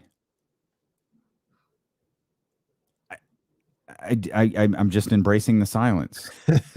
I'm trying to argue either way. Like I don't know that I guess that's probably fair. I mean, Dame's numbers support it. Like he's phenomenal. Where do you fall on the Dame Steph Curry thing? Like is there an argument to be made that Dame is just as good, if not better, than Steph Curry? I'd give you just as good. It's hard for me to give you better. I feel like Steph can be more creative with the ball. I mean, again, I think I snapped at some of you earlier for making me, for pointing out Russell Westbrook to Dame. It's, I feel like Warrior fans probably have to deal with this also when you make the comparison from Dame to Steph. They're both phenomenal. You're going to win either way. But if we're doing power rankings, D'Lo and KC power ranking, I'm probably still putting Steph first. Maybe I'm jaded by the titles. Maybe I'm jaded by 72 wins. Like I don't know. I mean, does Dame? I guess I feel like I know your answer based off what you just said. If you took Steph off of this year's Warriors team, this one and this one only, and you put Dame on it, are they still plus 4 in the win category and playing in the play-in game? Or are they better? Are they worse? Absolutely. I would make the argument they might end up being a little better. Would you make the argument that that's actually what Dame is doing with the Portland Trailblazers right now? Yeah, is when you watch a guy do what he did last night and you still look around going, you couldn't help a brother out. You could. Hey, I like CJ McCollum. What was he doing when that ball got tipped? Who plants their foot like 3 feet? What was he getting ready to do with the ball right there? When he stepped out of bounds, I'm not going to kill him for that. But what was he doing? Attack and kick out the Dame. That would be my first guess. That was a deep step back that he was about to. I feel like he lost half of his momentum stepping so far back. Yeah, that was a tough break. I'm not blaming him for stepping out of bounds, by the way. But man, that was you just look around and who was it? Someone had a shot in the corner on the previous possession that would have tied it, which I absolutely did not think they needed to take a 3 on that possession. Mm-hmm. I don't remember who it was, but if one guy not named Dame Lillard hits a shot last night, hell, they might still be playing right now. It might be. That's an interesting question, though, that you bring up with Dame this year. Are we sure that Portland is that much better than this Warriors team this year? No. CJ McCollum missed a bunch of time. Nurkic missed a bunch of time. Mm-hmm. And they were able to get to the 6th seed. My whole thing, because when you bring this up with Bay Area people, they always bring up, it was circulating last year, the head-to-head between the two. And I always thought that's so unfair. Steph Curry played with a better team. He played with a better team for the majority of his career. And probably all those times he faced Dame in the postseason. Mm-hmm. And I just always look at it. I say all the time, Steph is more accomplished than Dame Lillard. That can't be changed. But if I'm just looking at basketball, there's nothing that Steph can do that Dame can't do. And Dame might have a little bit more to his game. He might have a little bit more to his game. We're always trying to argue greatness. Like both of these players are great. They are. That's not even like debatable. They are. And now we're trying to argue over which one's better. I think it's fun. A lot of people get bent out of shape with that. I think it's fun. You only get bent out of shape when you know your guy is not number one. But you can't say that out loud. I'm not speaking about anybody like specifically. I'm just saying in the conversation of great players at that position, you only get bent out of shape when people are trying to force you to acknowledge that your favorite player on the planet probably isn't on the top of that list, and you refuse to admit it publicly. Now, I don't know who that pertains to. I'm just saying there are certain situations where people might get defensive in the conversation. Or it could be a situation where I deal with this a lot, especially in boxing. They're like, oh, such and such, he's better than him. I like him a lot. He's a great ball player. I like Steph better. What you gonna do with that? Like Dame Lillard, he's a great ball player. He's just as talented. I have nothing bad to say about him. I like Steph better. Then they don't have nothing else to say. That's right. They just want to argue. Well, because then you throw out, well, Russell Westbrook is the greatest player of all time. So what are we even talking about? And then that's where it all goes south. That's where you just have that moment where just everything gets bad and you lose all credibility. And then it becomes a fight. And then you unfriend people and you stop following them on social media and it gets bad. We'll step out. We'll come back. Nets and Bucks gearing up. The Nets and Bucks may very well be gearing up for the NBA Finals. Oh, boy. We'll talk about that. Joel Embiid, the meniscus tear, what that means for the Philadelphia 76ers. We'll talk about all of that as D'Lo and KC continue on Sacramento's #1 sports station, ESPN 1320.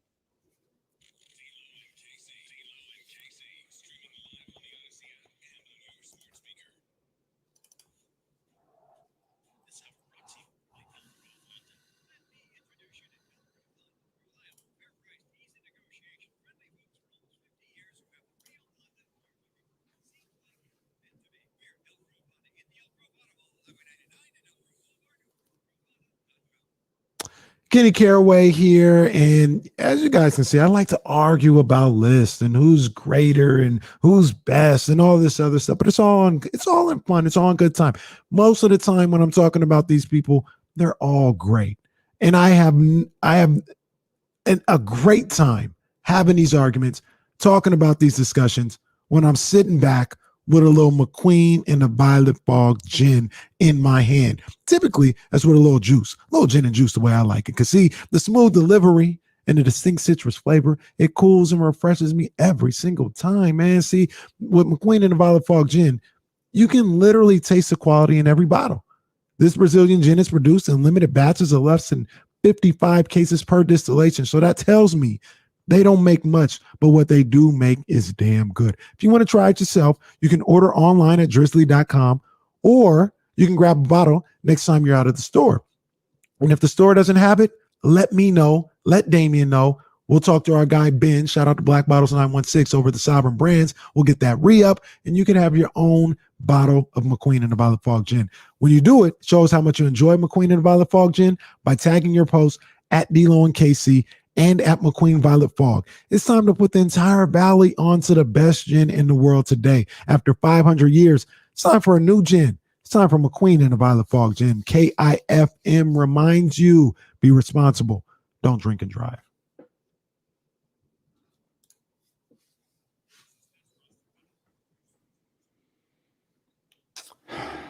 No. Yeah, I think so. No. Well, they got the big three. It depends on how you feel about Kyrie Irving. New name, like the biggest three ever. It depends on how you feel about Kyrie Irving. I know a lot of people that would say Clay is better than James Harden, and then Durant is Durant. But after that, I mean, they don't have an Iguodala. Joe Harris, that's my boy right there. That boy can play. That's my boy right there. Claxton. Clack. Brown.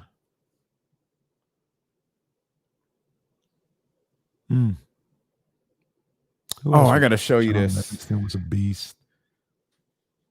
Nah, this team, the roster is about comparable. I don't know if it's better. It's comparable. My friends in DC were at the That's game. live. Yeah. Yeah. They had these on all the seats after he got that 182. So they sent me one of these joints. That's what's up. That's cool. What's up. Cool. Yeah, that's a good look. Shout out to the Tebow family and the Washington Mystics. Love y'all. Yeah. Yeah, I do something with that. What was my take? Damien had enough. What was it? Something they talking about with Rich. What happened? Says it was KC's take. Damien finally had enough. I don't know what it was. Oh, probably the joke about Westbrook and Dame and stuff.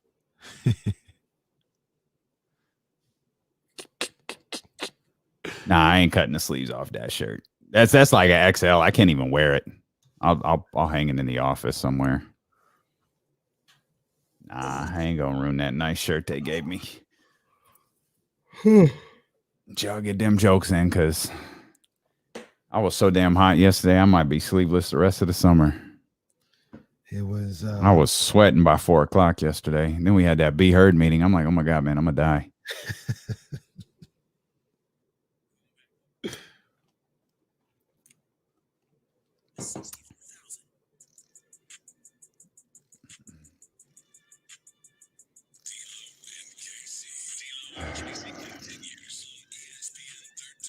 Mountains and mountains of NBA stories coming out today with the changes in the Boston Celtics organization. Danny Ainge out.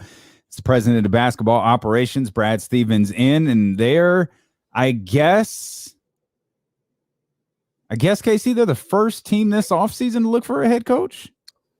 That's what it sounds like. Atlanta fired Lloyd Pierce. They've already, Nate McMillan has to accept it. It sounds like they're going to offer the job to Nate McMillan once the playoffs are over. Right. And Chris Finch already took over for Ryan Saunders in Minnesota. We know what happened here. Luke Walton taking the Kings to the playoffs. So, yeah, this is the weird circumstance for it. But the Celtics are going to be the first team this offseason to look for a new head coach. That'll be fascinating, because one of the first names I saw was Lloyd Pierce. Like, really?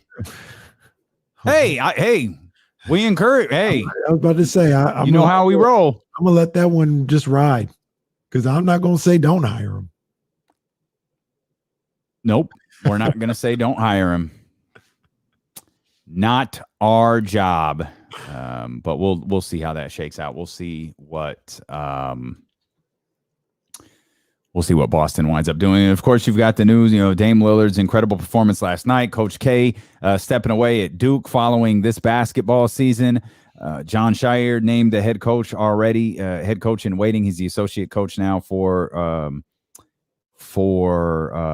Coach K. And another little bit of news, we're going to be monitoring Anthony Davis day-to-day. Well, we're going to be monitoring Joel Embiid day-to-day. Oh, man. As the Philadelphia 76ers announced he has a small meniscus tear, and he'll be day-to-day. He's out tonight. And, man, dude, this changes everything for me. This changes a lot. Can I rescind our bet? Oh, come on, man. Can I have a do-over? So the bet was, okay. More coming. So the bet was Kenny had Brooklyn. I had the field. And my feeling was Brooklyn, the way it was shaping out is, now we made this bet a while ago, but I was feeling really good when it became clear Brooklyn's probably going to have to go through Milwaukee and Philadelphia. They're not going to go through one or the other. They're going to have to go through both. So the bet was, because I've got the entire field, he's just got Brooklyn. He was betting 2 bottles. I was betting 4. Yeah. This sucks because I genuinely am starting to get the feeling. Now you see what's going on with the Lakers. I'm gonna need the Clippers to go back and listen to D'Lo and KC yesterday. I'm gonna need the Clippers to give me some hope and go on there and beat the brakes off the Dallas Mavericks for a couple of games and establish themselves as the best team in the Western Conference. Because right now, I don't know who the best team in the Western Conference is. Yeah, I need the Clippers to do that too. I need that one too. But when you talk about this Brooklyn-Milwaukee one, convince me, talk me out of Brooklyn, Milwaukee, with what we know about Joel, what we've seen out west. Talk me out of the NBA Finals about to start with Brooklyn and Milwaukee. I can't do it. The way I feel right now is these are the two best teams in basketball. I think both of these teams will beat Philadelphia. I think both of these teams will beat anybody coming out of the West. It is the de facto NBA Finals in the second round. It's happening. Yeah, it's happening. This is going to be a hell of a series. I really do think this is going to be a phenomenal series. And I think Milwaukee's going to win because, damn it, I have to. I've got no other choice but to think that Milwaukee is going to win. And realistically, I don't want to be swayed too much by what we saw from Kyrie was extraordinary. James Harden's extraordinary. Oh, my gosh, James Harden. Kevin Durant is just so flippantly like the best player in the league. Like, he's like, yeah, so what? I haven't played in 6 weeks. I'll go drop 40. What? You can't go drop 40 after not playing for 6 weeks? Minutes restriction. What you mean? You've got to ease into things? I ain't got to ease into things. Like, he just goes out there. He's so effortless. Maybe he's effortless because James Harden's there. Maybe it's more effortless because Kyrie Irving is there. I don't know what it is, but KD is so frustratingly good that I just look at them and go, okay, I'm not going to overreact to what they did to Boston because Boston was out Jaylon Brown. And Boston, I don't think, is on Milwaukee's level. No. But Milwaukee has to play the best basketball they have ever collectively played to beat Brooklyn. And I mean, any team that plays Brooklyn is going to have to do that to beat them. But Milwaukee's not Boston. I think Milwaukee, in all fun and kidding aside, I do think Milwaukee can get the job done, but they're going to need some things to go their way. They got to stay healthy, and they've got to play. They got to play in that zone that they were in when they beat Miami. I think Milwaukee can too. I think they can get it done as well. It's a good basketball team, one of the top teams in the league. And Brooklyn isn't necessarily unbeatable. Not saying that. Mm-hmm. You just need everything to be clicking on all cylinders. But I look at the matchups right now, and I think they went 2-1 during the season or whatever, but it didn't matter because nobody was at full strength both times. And I don't know. I'm not sure what Milwaukee does with all three of those guys. Because even if you say Drew Holiday on Kyrie, then you say Middleton on Kevin Durant, where does that leave James Harden? James Harden last night just went for 34, 10, and 10. Kind of in his sleep. We talk about KD doing it pretty easy. James Harden, remember, he didn't play for like the final 4 weeks of the season. Got into the playoffs. Game 5, 34, 10, and 10. Okay. It's nothing. So without DiVincenzo there, that's an even tougher blow for them. I don't know, man. I got to research this a little bit. I want to say it's a 7-game series. Brooklyn has the home court advantage. They defend Giannis pretty well too.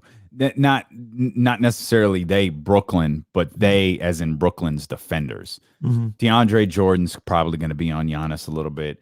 Blake Griffin's going to be on Giannis a little bit. Like there's they'll be able to work. They'll be able to work him. Like he's going to have to elevate. Yeah.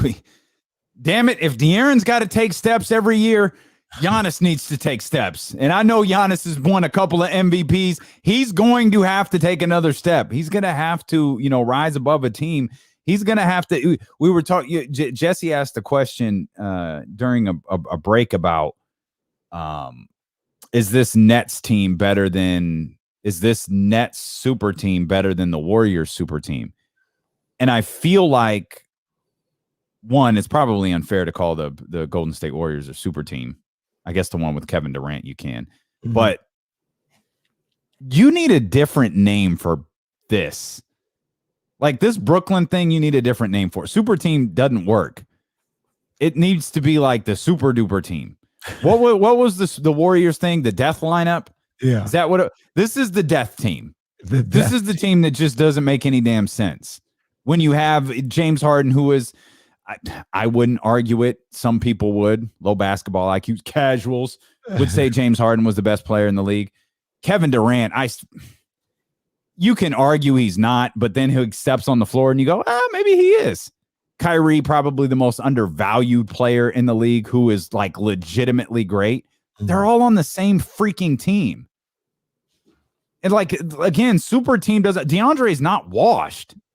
No matter what Blake tells himself, no matter what Blake says in interviews, maybe he's washed as the focal point of a team. Blake can still play. Super team doesn't fit this group. It needs to be something else. And Giannis is going to have to be a superhero to beat this team. Now, DeAndre and Blake, I will push back a little bit there. If their names were, they're not trash. Taj Gibson, you wouldn't think of that as no kind of super team. Like that's essentially what Blake Griffin is at this point in his career. Like Taj Gibson. Yeah, no, it's some of it is name value. That's fine, but the point is he's not like trash. No, he's not putting up Dennis Schroeder numbers. It's definitely not. Well, he had 1 point in the first game against Brooklyn. How many they win by? A lot. I'm sure. Okay. A lot. He can have an off night. Dennis Schroeder can't have an off night. Blake, he can. But fine. If you want to push back on those, that's fine. I don't care. They're not the focal point of my argument. The focal point is Kevin Durant and James Harden and Kyrie Irving. That's my focal point. I mean, I'm just intrigued by this series. I want to see how these games play out because can Brooklyn lose a game or two? Of course. My whole thing is that they're healthy. You're gonna beat them 4 times? That's asking a lot. They're not gonna go 4-4-4, obviously, through the playoffs. I can understand them losing a game or two here and there. Well, they already lost 1, didn't they? Yeah, well, I mean, in each series or something. I got you. I can understand that, but you're gonna beat that team 4 times. Somebody has enough talent and they're on enough to win 4 times. I find that hard to believe. I really do. And like I said, I'm looking at this series right here. Yeah, they got Brook Lopez, or they got all this other stuff. Giannis, Middleton, and Drew Holiday. They're playing well, but there's always going to be a mismatch for Brooklyn, offensively at least. Always. And this one is going to be with who's guarding, the combination of who's guarding Harden and Durant. Now, we saw Giannis in that Heat series go out and guard Jimmy Butler for a lot of that series. And a lot of people were on Giannis's head last playoffs. Why aren't you guarding Jimmy Butler? I'm like, the guy's a center. Like, calm down. He went out and did it. So maybe it may require him to go guard Kevin Durant. Maybe that's the move. And you got Drew on Kyrie, Middleton on Harden, and Giannis on Kevin Durant. Ooh. Durant, Harden, and Kyrie averaged 85.2 points per game in that series against Boston. That's the most ever by 3 teammates. The closest are Elgin Baylor, Jerry West, and Rudy LaRusso. Third is Elgin Baylor, Jerry West, and Rudy LaRusso. Wow. And maybe some names you might be more familiar with. Averaging 84 points per game in the 1994 first round of the 1994 playoffs. Charles Barkley, Kevin Johnson, and Thunder Dan Marley. Thunder Dan. Yeah, real quick. Jordan have a vendetta against Thunder Dan also? Was that in The Last Dance? Why is that sticking in my head? Like he was angry at how they were covering, how they were talking about Dan Marley. Here's another note for you, and this ties into what you were talking about a moment ago. According to Second Spectrum, 39 players have run 250 isolations this season. That includes playoffs. Harden, Durant, and Kyrie all rank in the top 4 in terms of efficiency among this group. Holiday ranks 5th. Good news. Yeah. Middleton ranks 9th. Also good news. Giannis is 17th. I talked earlier about Tatum and Brown looking like they take turns as opposed to playing with each other. Brooklyn probably takes some turns, but it works. It works for them taking turns when you got those 3 guys. Ramsey's in the chat saying Giannis guarded Kevin Durant when they played this season in those 2 games. Well, they played a 3rd game, but I know in the last 2 games specifically, Giannis was guarding them. Kevin Durant at 42 and 32. Oh boy. So okay. Well, both wins for Milwaukee though, but those were without James Harden. Could it all boil down to you're listening to D-Lo and KC on ESPN 1320 KIFM West Sacramento, KRXQ HD2 Sacramento, an Odyssey station, and driven by Lashers, Elk Grove Dodge. James Ham, Kings Insider, coming up at 3:20 for his weekly visit here with us. He's Kenny Caraway. I'm Damien Barling. We're thrilled that you're here with us on twitch.tv/ESPN1320, youtube.com/ESPN1320. If you want to watch along with the show, if you want to take part in the chat, that's the best way to do it, or you can give us a call, 916-349-1320. The one thing that Budenholzer and Giannis and that whole crew have to hang their hat on, easier said than done, because you didn't play the Nets 72 times this season. The Nets defense ranked 22nd. Mm-hmm. The Bucks defense ranked 9th. Mm-hmm. The Bucks are going to have to win this series defensively. But I don't know what that means, because it can't be, well, you've got to find a way to quiet down Kevin Durant. Great. What about the other 2? Well, you got to find a way to settle down James Harden. Cool. What about the other 2? Like, for me, like, let me ask you this question.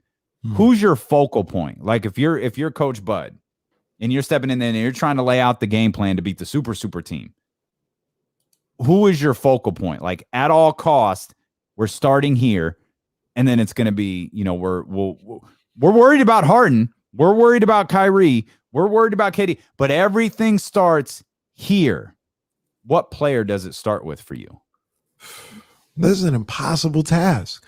Off the top of my head, some of y'all ready to fire Coach Bud. Like, look at this is what he's up against. Off the top of my head, this may sound crazy. It's Joe Harris. And that's not to say that he's on the same level as those guys as Damian walks off. As we're here alone, when I'm alone, that means it's in this corner with KC. That's what's coming on right now. But it's what you gonna say? I'm gonna stop Kyrie at all costs. Kyrie gonna put 30 on your head regardless. You're not stopping Kyrie at all costs. KD, you're not stopping KD at all costs. You ain't stopping James Harden at all costs. But if you can try to contain those guys as much as possible and keep Joe Harris from having a 25-point game like he had in game 2 against the Celtics, now you're like, so here's the deal. A little math. Let's say those guys go for 30 apiece. Math serves me correct. It's only 90 points. They're going to need another 20 from somewhere. Can't let it be Joe Harris. Can't let it be Bruce Brown going off.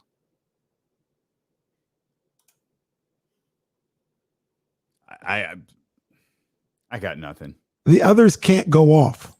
Coach Kenny Caraway's concern is Joe freaking Harris. We're going to make KD, Kyrie, James Harden work for everything.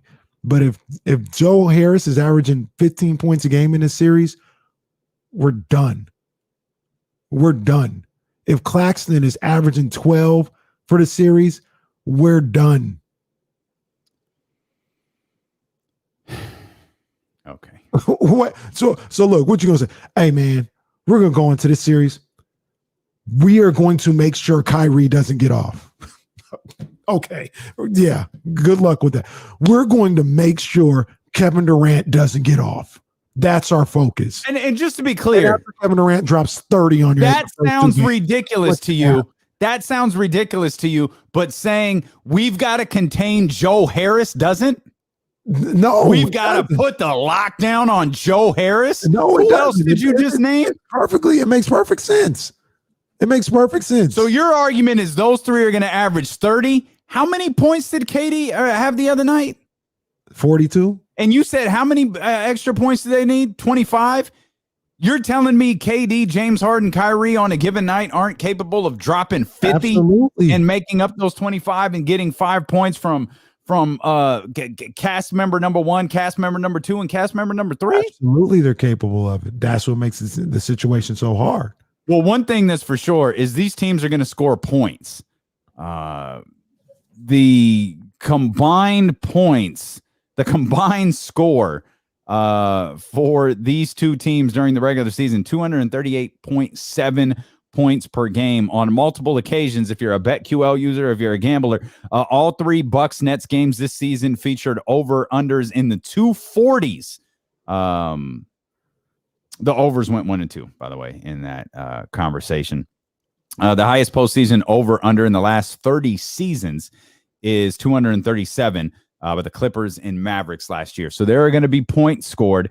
Vegas is counting on there being points scored this year, and it is the impossible task facing Coach Bud and the Milwaukee Bucks. And now, looked ahead at the argument I was talking about earlier with you, Casey, is I thought, man, it's going to be difficult for Philadelphia to have to go through Milwaukee and Philadelphia. Now we've got the situation where Joel Embiid, Philadelphia might not even be there. Philadelphia's got that comfortable 3-1 lead on Washington. Could I see Washington winning another game? Yeah. Sure. 2? Not really. Maybe. But I could see them winning another game and stretching the series out a little bit. But if Atlanta gets rid of the New York Knicks, man, I hate this is not my favorite, topic of discussion here. But Atlanta's going to create some problems for Philadelphia with a fraction of Joel Embiid. And even if day-to-day therapy and PT and rehab and all of that stuff works, this is still a team that's going to be – the Joel is not going to be Joel. He's not going to be the MVP caliber Joel Embiid. Yeah. And this Philadelphia team could have some I was not banking on a Brooklyn-Atlanta Eastern Conference Finals, but we very well might be looking at it. Brooklyn, Atlanta, Eastern Conference Finals. That would be crazy. That would be crazy. Atlanta's capable. I mean, they're capable, and I don't know. The one thing I don't think Joel or Philly feels any heat if Washington wins tonight. But no, but. They'll. I mean, okay. Let me not say it'll be a warm temperature. Mm-hmm. I wouldn't say they're feeling the heat, but if there's a tight game 6, Doc gonna be sweating through that. Philadelphia 76ers 3/4 zip up that he had on the other day more than he was defending Ben Simmons. That's for sure. But this is it's a tough break, man. I feel like this whole postseason has been marred by, Chris Paul's shoulder. We got Anthony Davis' groin. We've got Joel Embiid's knee. We've just got Russell Westbrook.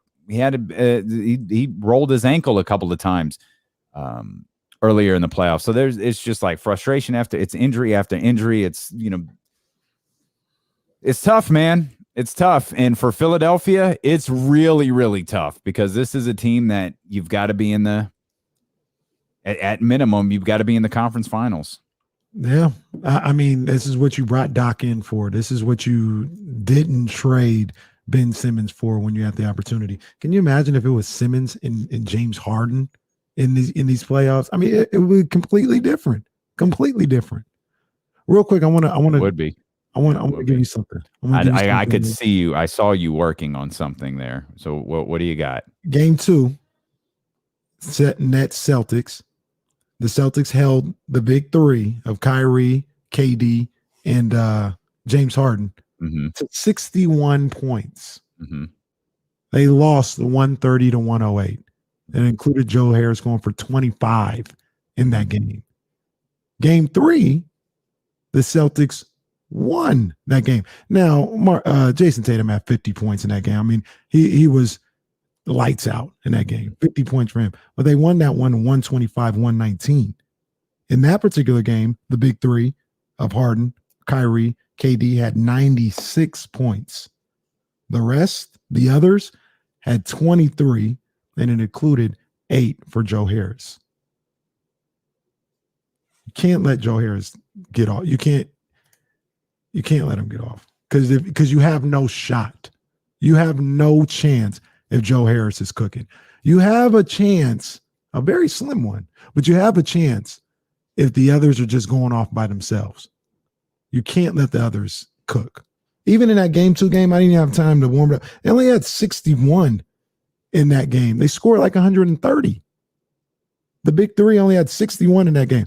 The rest of the team scored, what's that, 70? 69? Can't let the others go off. That's how you got to look at this one. We have to be solid everywhere. We can't allow Claxton to have 15. We got to shut all that down. Okay. So Joe Harris is the key to a championship for the Brooklyn Nets. You heard it here first on Sacramento's #1 sports station. Come back. Eric, we see you. Don't hang up. I promise we'll get to you immediately following the break. There's 4 games tonight. We'll talk about those as well as D'Lo and Casey continue here on twitch.tv/ESPN 1320 on YouTube and on Sacramento's #1 sports station, ESPN 1320.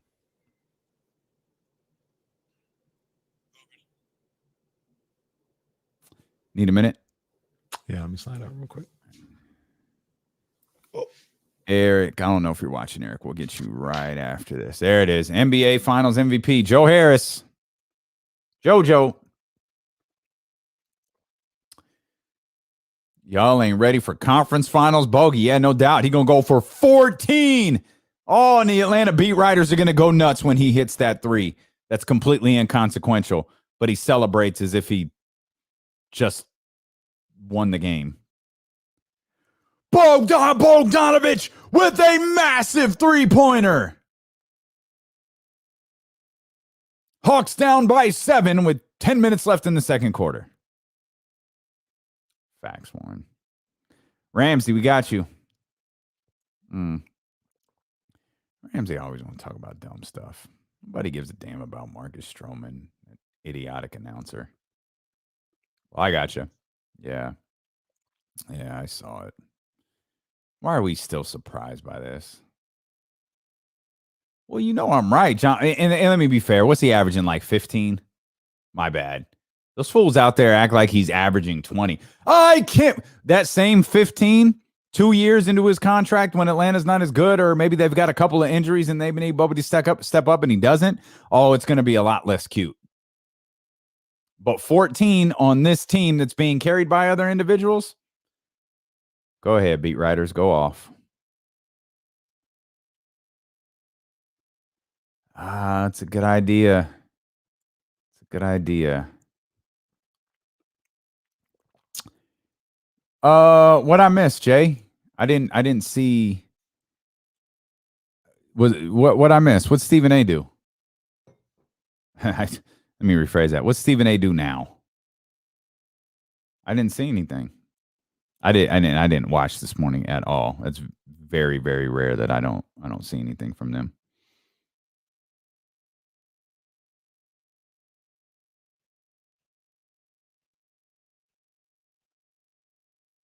Man, that's so cool that they posted John's photos on McQueen in the Violet Fog. That's fantastic.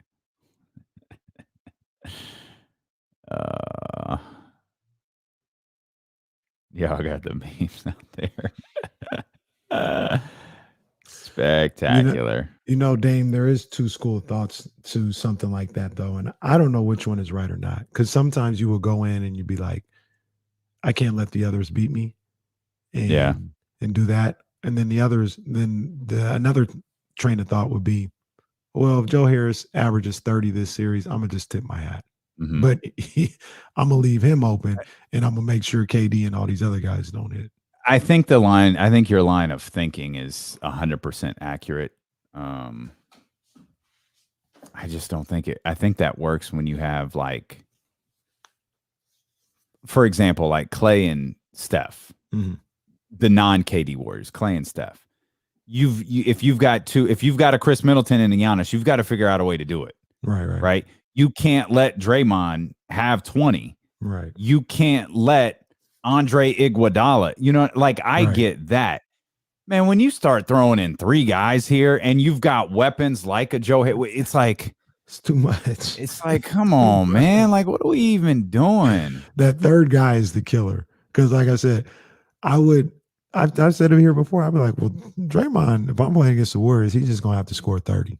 Simple as that. He's getting all the open looks. I need someone to do. What did Stephen A do? Really miss something.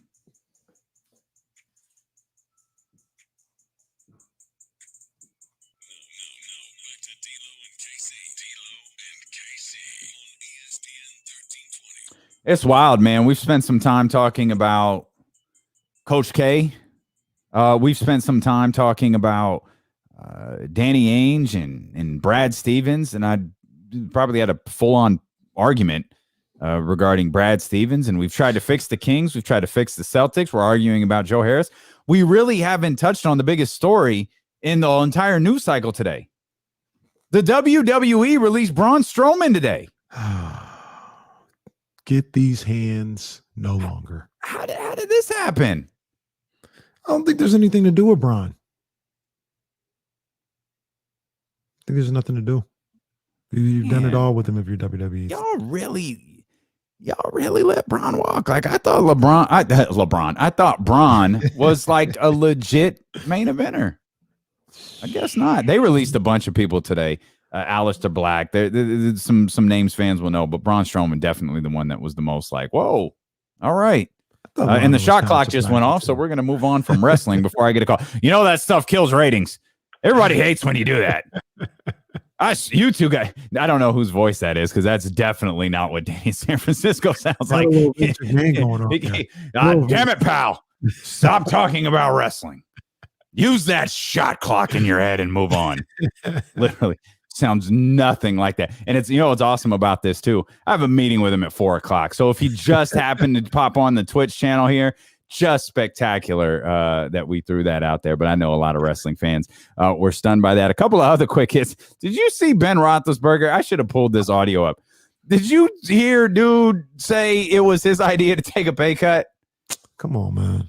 Like, who goes in there? Hey, and I admire Ben. Hey, control the narrative, fam. This is the first time we've heard from you, and I don't know how long. But he goes, hey, it was my idea. I told them I want to help the team out however we can. So I went to them, and I told them that I would do whatever I could to help the team sign the guys that are going to help us win football games. In order to do that, to get guys here, I felt it was necessary to do that. Ben, by the way, reduced his salary by $5 million. Let's just say Ben Roethlisberger is not my guy. Not my guy either. But that I don't know how you control that story. You know what I mean? So Ben, what'd you take a $5 million pay cut for? Does the organization think you stink? Like, I don't know how the question was framed, so I don't know how you address it, but next question. Unless your wife makes hundreds of millions of dollars a year like another quarterback in the league, I don't know a lot of guys, particularly in this sport, who are going, yeah, sure, I'll cut my salary. No, of course, like I'm 8 years old, 37, 38 years old. No. Go ahead, cut my salary. It's cool. It's fine. Now, of course, he could have been cut to nothing the way I think his contract was at, but they restructured his deal. It voids after next year or this coming season. So I guess his time with the Steelers is over, unless he throws a wrench in their plans like Aaron Rodgers did. I think he'll retire. You think so? Yeah, I think he'll be done. It's always interesting though. Like you guys can tell that Obviously, I don't have millions, I guess, because if I have made $125 million over the course of my career, and they're coming to me with like, well, you're making 25, you ain't even making that. You're making 38 million this year. But if you bring it down to 30, we could really do some things with the team. I understand getting every single dime that you can ever possibly get, but I would like to think that I would take the 30. Yeah. I would like to think I would. And people are like, you're crazy for $38 million. Yeah. Like I'm really going to haggle over that for 1 year. And be like, I'm not giving a dime. But remember but that's also probably not what it is. It's probably let's see. It was a cap. I don't remember what his actual salary was. I know what the cap hit number was, but I don't know what his actual salary was. So let's just, for argument's sake, say it's $15 million. It wasn't $15 million or $10 million. It was probably $15 million or nothing. Right. But so of course he had to take a reduced contract. I just don't believe he did. I don't believe his story that he went to the Pittsburgh Steelers and said, I'll do whatever you want me to do. I believe the Pittsburgh Steelers went to him and said, you know the deal. Do you want to work or not? Like, do you want to work through this, or do you want us to let you roll? Like, well, hey, you've won us some titles. We'll let you make the call. Right. Because he's 39 years old. His contract's through this year. It doesn't strike me as they're not. I don't even know what their replacement plan is. Isn't Dwayne Haskins with the Steelers? Yes. I don't know what their plan is if Ben Roethlisberger isn't a Steeler next year. What's wild about it, they were 11-0 last year. Arguably the phoniest 11-0 in history. Every week, hey, D'Lo and KC power rankings, Philadelphia's 8-0. They're at 5. 2 weeks later, Pittsburgh, they're 10-0 and put them at 3.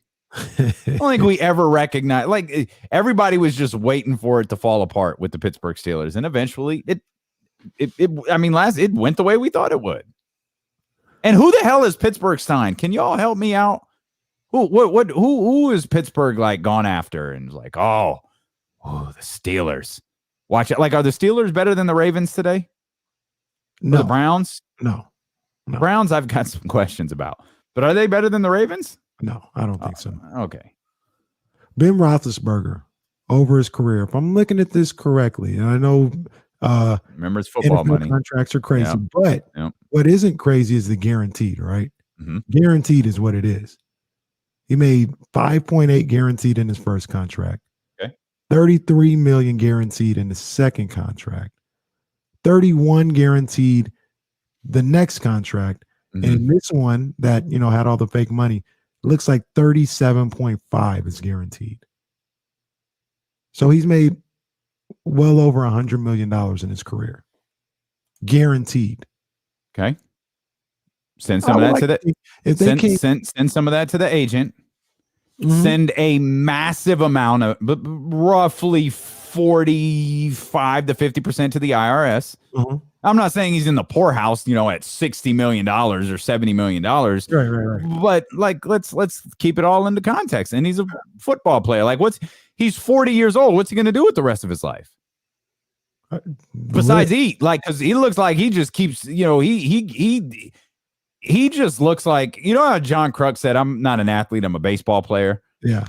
Like, Ben Roethlisberger doesn't look like an athlete. He just looks like a football player. Yeah, he's going to blow up like Nitro, as Biggie would say. I hope he takes care of himself, man, because he just looks like a guy who's not going to do well with retirement. And he's not like he's not a guy who I look at and go, oh, he'd be brilliant on television. Of course, ESPN will hire him, so it doesn't really matter. 916-349-1320. ESPN should hire Ramsey. Ramsey, what's good, man? What's good, gentlemen? I just wanted to get the whole subject as I saw today about Marcus Stroman for the Mets off my chest. How many times are we going to allow these broadcasters to make more insensitive and quote-unquote racist comments without receiving any form of punishment or backlash for it? Yeah. So Ramsey, help me out with this one. Help me out. I don't want to be on without doing everything. What I can gather, Strowman had a wave cap on or whatever. And Bob Brentley says, yeah, that looks like the same thing Tom Seaver wore in 69 or something, right? Exactly. And this isn't the first time Bob Brentley has made comments of this nature. He likes to, I've heard in the past, he commented on a multitude of the players on the Padres, like, for example, Machado and Tatis wearing their chains and what they like to wear on the field and be flashy. And he's made other comments about the Latin players in the past as well. This isn't the first time he's done this. Mm. Okay. Ramsey, we appreciate you as always, man. Thank you. I appreciate you, Ramsey, because Ramsey had the kids today, by the way. I don't know if you picked up on that. Ramsey definitely had the kids today. Damien, tell me if I'm off. I'm not going either way on this one, but I feel like it matters if he has a history. It does matter because, in my opinion, if he has a history, we know what your undertones are like. I'm not familiar with his history. But I don't know. I didn't, when I heard that, I kind of felt, I ain't gonna lie to you, I felt like that was it. That's all he said. Mm-hmm. Am I off? No. Mm-mm. It's not. I also think it's like we're used to more blatantly obvious forms of hatred. Like, well, all lives matter, every single one. And by the way, for those who have been stupid enough to be fooled by that guy for 30 years, go take a look at the direction he's gone since he no longer has jobs to lose.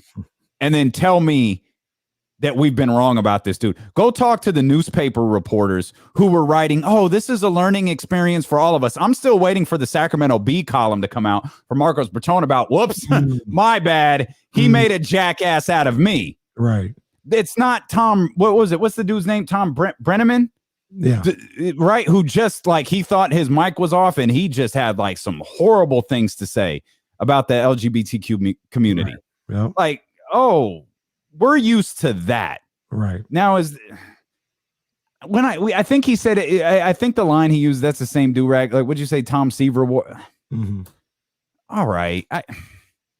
It could, again, Ramsey knows. Yeah, Ramsey knows better. Like if there's a history of these types of undertones where he seems to only have something to say about black players or Latin players, yeah, man, it's a problem that probably should have been addressed a long time ago. That on the surface is one that you look at and you go, okay, I need to know a little bit more. Right. I mean, I don't know if y'all know this. It's not just black people that wear do-rags. Definitely not black. That's definitely not the case anymore. No, it's very much. Now, some people may not know the purpose of a do-rag. It may be like a fashion statement, and they go to Sally's beauty shop, pick up like 7 of them in 7 different colors, and they roll along and just, rock it along with their outfits. They got the velvet joints now, too. Bro, search some cultural appropriation pictures of like Justin Timberlake circa 2004 or Eminem, pre-8 Mile era. Like you'll probably see that stuff. I'm gonna tell you right now, what I probably shouldn't laugh at, but cracks me up is the brother in Napoleon Dynamite when he started dating the sister. And he had the wave cap on and everything. I think Napoleon Dynamite is a funny movie. That movie cracks me up. Uncle Rico. I've seen it once. I've seen Napoleon Dynamite one time, and I have checked the mail every single day for the last decade and a half, looking for that 90 minutes of my life back, and it never arrives. Like it just doesn't come. It was the biggest waste of 90 minutes of my life that I could ever possibly imagine.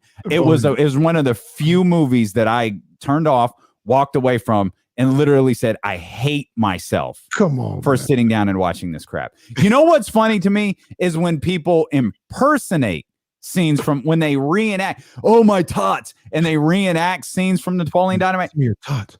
That's funny to me, but actually seeing it acted out on the screen is trash. That movie cracked me up, man. Absolute trash. Uncle Rico. I bet you can throw this football over those mountains over there. And I just learned we're now at the point where I don't even find it funny when people recite it. I just learned that just right now when Kenny did that. Like, it's no longer funny at all. That and Superbad really cracks me up. Superbad. Okay, Superbad I can ride with. Superbad I can ride with. I can ride with. That was the birth of McLovin, right? Yeah.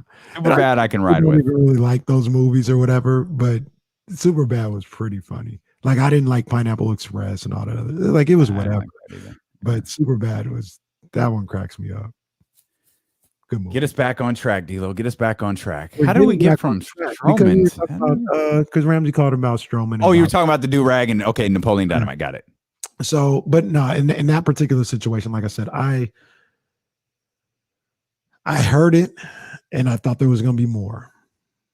And like I said, undertones can be like he can have a history of it, and undertones matter, and that all matters. I'm not familiar with it. Ramsey may be a little bit more familiar with it, but that on the surface, I didn't. Ramsey's probably got on Baseball League Pass right now, and he's watching. And I saw I hate that we're at the point where I go, oh, that's it. I hate that we're at the point where it's like, oh, I've heard worse. Yeah. I hate you know what I mean? Where it's like, I'm expect announcer makes racially charged line. It's like, oh, great, here we go again. And you read it and you go, oh, all right. Well, maybe we need to start putting these on a scale. Start putting these on the scale. But again, if he has a history of it, then far be it from me. And I don't know how does Strowman feel about it. Was he? I saw him tweet. Yeah, I saw. He took it some type of way. And that's the Liz Cambage situation that we were talking about last week. I can feel however I want to about what Kurt Miller said. You can feel. Anybody can feel how it bothered her. End of story. If it bothered Marcus Strowman, end of story. Right. And it needs to be addressed between the two in that sense. 4 games tonight, KC. 3 potential closeouts. Quick reminder: James Ham coming up at 3:20. We got we've got the Wizards on the verge of being done. I'm gonna go out on the limb. I'm gonna say the Wizards win tonight. Okay, we've got the New York Knicks on the verge of win tonight. We got the Grizzlies on the verge of. It was a good season, man. I was gonna say we got the Grizzlies on the verge of. All right, I guess that one's not happening. So with the Wizards, is it because of they're scrappy enough to get it done, or are you as concerned as I am, who's about to lose 4 bottles of Luke Belaire? Are you as concerned as I am about Joel and the situation with that team overall? Because Joel is out tonight. He's day-to-day moving forward, but he's out tonight. I'm concerned about Joel, and I feel like Russell Westbrook, Bradley Beal, they're crazy enough to think that they can win 4 in a row. Absolutely. And they're like, oh, let's do this. Like, let's go. They're not just going to Philadelphia, to play out the string. They're like, we're going to win. The rest is like, we are going to win. I believe it. Yeah. So they're dangerous because of that. I believe it. They fought like hell to win that last game, but I don't know. The one I'm with you on the Knicks one though. Just to be clear, I'm with you on the Grizzlies too. Hell of a run. I'm with you on that one. I think the Knicks can get the job done tonight. Atlanta has turned into a fascinating team for me. They've turned into a fascinating team because they're playing well against one of the league's best defenses. And when we say one of, we're talking like top 2. Like I just don't remember who was first in terms of defensive efficiency, if it was the Lakers or the Knicks. But like those were the top 2 teams virtually all year long. And Atlanta is still playing a semblance of their game, that they really started to establish once when Nate McMillan took over at the helm. And I'm really intrigued. Plus, I was just so dead wrong about them. And so I'm really intrigued by them. But I still think the Knicks have enough to stretch this series out a little bit more. I hate 3-1 because that we obviously know it's not insurmountable, but it's tough. history says like the percentages aren't in the New York Knicks' favor. I would have liked to see these two teams go a little bit longer. But you talk about the scrappiness and perhaps the craziness of Brad and Russ. Mm-hmm. I think the Knicks have that on their entire team. Yeah. And it's led by Tom Thibodeau. Tom Thibodeau, probably the craziest one of all of them. I'm riding with you on the Knicks tonight against the Hawks, and it has nothing to because I'll acknowledge this forever. My take, if you will, on the Hawks was just wrong. Yeah, I didn't think they would be here. I didn't think they would. I didn't think just throwing, $100 million at free agents that felt like when they were doing it, talented players for sure. Mm-hmm. But how were you going to piece this all together? All right. Nate figured it out, and it worked. Yeah. But I think the Knicks are scrappy enough, strong enough. I don't think this is a one-off for the New York Knicks. I think the Knicks are on. I think the Knicks could be right back in this exact position next year. It's difficult because I think you and I both believe that the best teams in the NBA, especially the top 3 teams in the NBA, mm-hmm. are all in the Eastern Conference. Mm-hmm. And correct me if I'm wrong, the Knicks were 4th. The Knicks were 4th. It's going to be tough. It's going to be tough to crack that top 3. And I wouldn't be surprised if the Knicks added something major in the offseason. And for once, I'm not going to bite your head off about that. It's about time you listen to me. No, it's not you that I'm listening to. It's I see the Knicks establishing something. Now you're saying add something. Where you lose me and where the Stephen A's lose me and all of the New York homers lose me is they're gonna add in. I'm not being literal in this sense. LeBron James is going to the New York Knicks. Like, no, I don't think you're gonna get that caliber of player anymore because I believe what I've said for the length of this time, the show being on the air, what I've said during podcasting. I don't believe they'll ever sign we talked about tiers, Steph, Bron, Dame, Harden, KD. They're not going to sign that guy in New York with James Dolan as the owner. And I don't care how good the team is. Now, who's on the second tier? Could they get a second tier? Perhaps. Those superstars that city and the media people drool over every year going to New York, I don't believe that that's happening. I disagree, and really because I believe in Leon Rose and World Wide West. They have forever made things happen, and now they're just actually aligned with the team.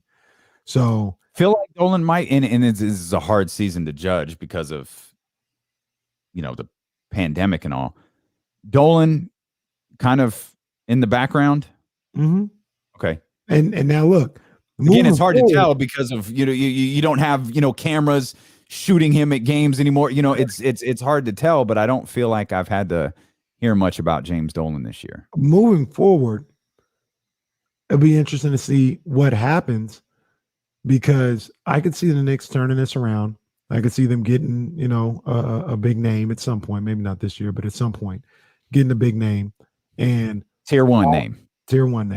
Okay. And all the credit is going to go to Leon Rose and World Wide West. And rightfully so. And James Dolan may be the type of guy to be like, well, why don't I get credit for putting them in position? I need my credit. Starting some friction, and that thing could blow up. He seems like that type of guy. That sounds accurate. Yeah. That sounds accurate.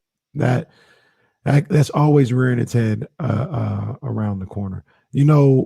When you talk about the Knicks and the Hawks, though, they got, and we got my guy Ramsey in here, says Atlanta's about to close it out tonight. He got a feeling.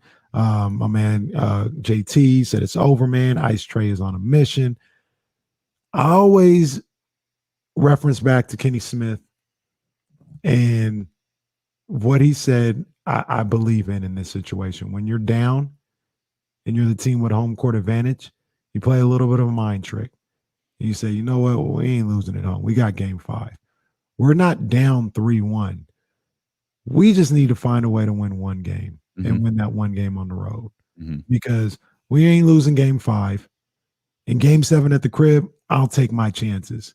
The one game we got to really lock in on is game 6 on the road. And then not only are we coming back home, but now all the pressure has been shifted to them because now they've got doubt in their head, 3-1, all this other stuff. And that's the way the Knicks could be looking at it. The Knicks, aside from really like a half of basketball, they've been outplayed for the most part by the Atlanta Hawks the entire series. Yeah. So, which is a testament to the Hawks, by the way. Absolutely. Yeah. So I don't know if they have the heavy artillery needed to come back from 3-1, even in that situation where they have home court. But I do think they win tonight and they extended to game 6. I think that might be one of the better games on tonight's slate. A couple of questions here from the chat. Some on YouTube, some on Twitch. It's twitch.tv/ESPN1320 and youtube.com/ESPN1320.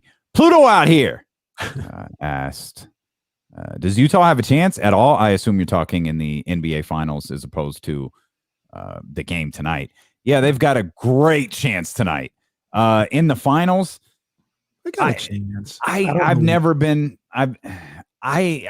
don't even know if I had them in the conference finals. Like, I've never been a believer.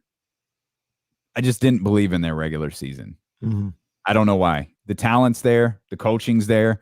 There's nothing there that goes, oh, here's what they're really lacking. Mm-hmm. They were arguably the best team in basketball. Hell, it's probably not even arguable. All year long, they were one of the most consistent teams, if not the most consistent team, for sure. You look around at all of these Eastern Conference teams, they were up, down, up, down, up, down. Mm-hmm. Phoenix was pretty consistent, but Utah was right there. Utah and Phoenix, I know, traded spots a couple of times at the top of the Western Conference. I don't see it, though. I just don't see it. And if we get a series against the Clippers, obviously I picked it. I'm going to ride the Clippers out. Utah has a chance. I don't see it happening. But if they got to the NBA Finals, it wouldn't be the most surprising thing I've ever seen in the NBA. It's like, oh, well, I didn't think they could do it, but lo and behold, here they are. So they got a shot. Mm-hmm. I like you though. I'm back on with my Clippers. There you go. Going all the way. Major news stories all over the National Basketball Association, and is Dame Lillard that rare great player that doesn't need a title to validate his greatness? We'll talk about that and everything else going on in the world of basketball as D'Lo and Casey continue here on Sacramento's #1 sports station, ESPN 1320. My bad on missing Eric, man. Sorry about that. I'll be right back, guys. Okay.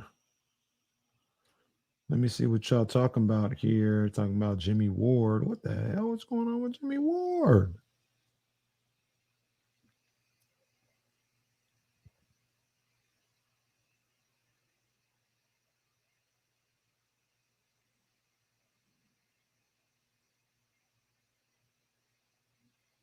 No, nothing bad, it seems like.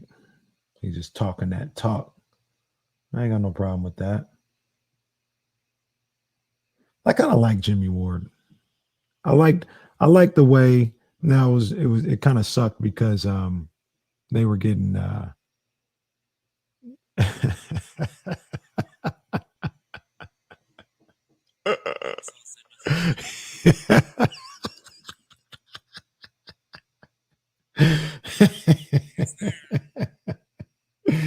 oh man, that's funny. What I was saying, Jimmy Ward though, he was getting in the face of DK Metcalf last year in that game in Seattle, and they were getting worked. DK was having a big first half or whatever the case may be. Typically, I wouldn't like that. Typically, I'd be like, hey, man, get it done on the field, and then you can start talking. There's something about Jimmy when he was going after DK. I was like, I dig this. If he could bring this mentality all the time, I like that. So him coming in there and talking about, things he was talking about today, like, yo, if I got to be a jerk, I'm going to be a jerk. I'm going to be a leader. Okay. Way to try that. I'm going to ask Damian what he thinks about that.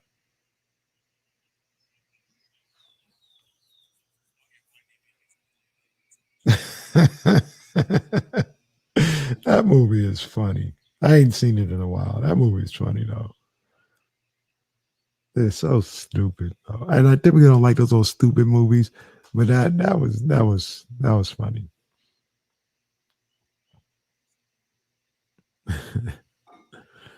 What did Jimmy Ward do that for? Ramsey, DK, a body that dude? Maybe so, but Jimmy wasn't backing down. I ain't mad at that.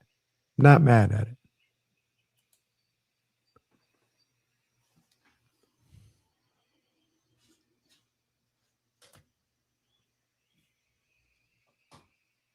Damian, let me read you what step away for 1 minute, and this is what I gotta walk back to. That's a good picture of me, though. I can't lie, boy. Right 29-inch pythons. My man Zoo. Eating his vitamins, saying his prayers.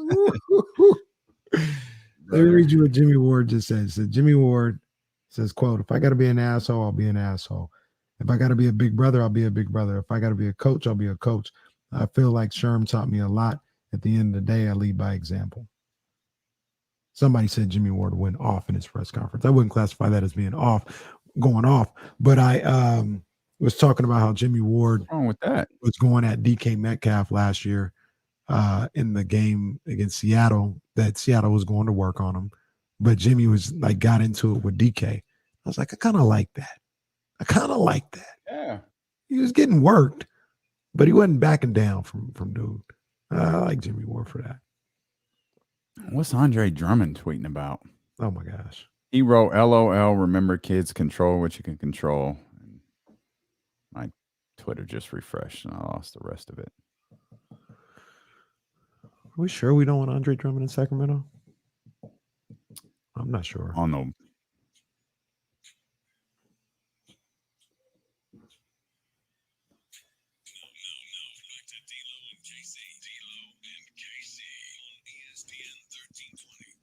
You wanna ask that question you just asked me during the commercial break? I said, are we sure we don't want Andre Drummond in Sacramento? On like a Hassan Whiteside type deal? More than that. How much more than that? Say for instance, Rashawn Holmes got his $18 million a year, right? And you could get Andre Drummond for 12. Okay. I think I'm okay with that. Can we drop it to 10? I mean, Andre Drummond, I'm fascinated with. Like, you think he lost money this postseason? Yeah. He's almost unplayable. Like, I very much do. I very much do. I know you were just talking about interviews a minute ago. The Knicks and the Knicks and the Hawks tonight. I just saw Mark Jones. Mark Jones tweeted this. This is my first time seeing it. RJ Barrett was asked about losing.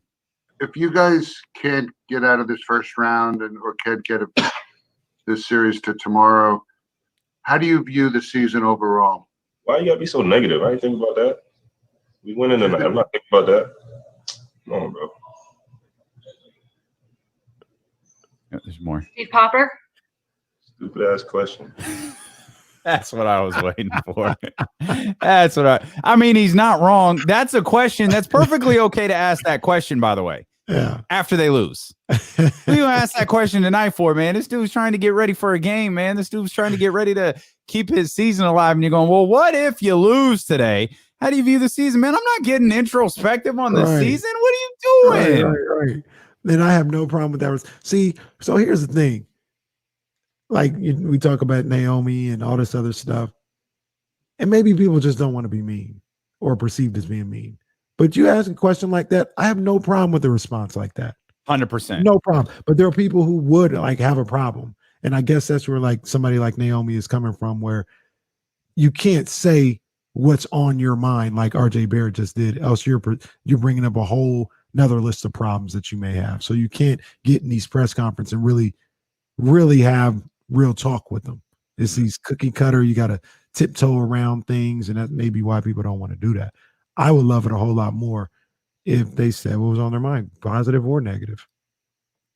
Yeah, I'm 100%. I'm 100% with that. It's been a busy day. Some people thought it was a stupid-ass hire for Brad Stevens to be named as the president of basketball operations for the Boston Celtics, a move not too many people saw coming at all. Danny Ainge stepping down from that position. Now there are rumors about what Danny Ainge is going to do next. There's been talk of retirement. There's been talk about the Utah Jazz. There's been talk about a number of different things. I don't know what Danny is doing, but the Boston Celtics are now looking for a head coach. When I first read the tweet, I thought, wow, Brad's going to do both. Like, that's not a thing you do anymore. That just seems to be like the ultimate setup for failure. Like, hell, Doc didn't even, do. Doc eventually lost that ability to do that in Los Angeles. And nope, he's just done coaching. Okay. So now the Boston Celtics are looking for a head coach. They've got a new man in charge of the basketball operations. And Monty McNair, he needs to pull up Brad Stevens' contact on his phone and see what he could do. And just check the temperature, as they say. Get a feel. Hey, man, what you think? You disappointed in Jaylon Brown? Be honest. You disappointed in Jaylon Brown? You want to move him? What do you want to do? Because I got a guard here. I got some picks. You want some picks? What do you need? Danny really liked picks. We've got some picks. I think there's some calls to be made out there, and I'm sure every general manager is calling Brad to, 1, congratulate him, and then 2, figure out a way if there's a way they could take advantage of him. Yeah, take advantage of his mental fatigue. Okay, don't do that. You said that with a tone. No, take advantage of his mental fatigue. He's not thinking in his right mind. Are you sure you're not saying that with a tone? Positive. Got beat up by Brooklyn yesterday. Reports are he's a little I don't have a problem with Brad Stevens. Burnt out. Yeah, the chat seems to believe you do. But I think the line was he's burnt out of coaching. The bubble really kind of wore him out, and I think coaching period has worn him out. I honestly thought at the end of the contract that he just signed, he was just gonna go. People were going to be like, hey, what happened to Brad Stevens?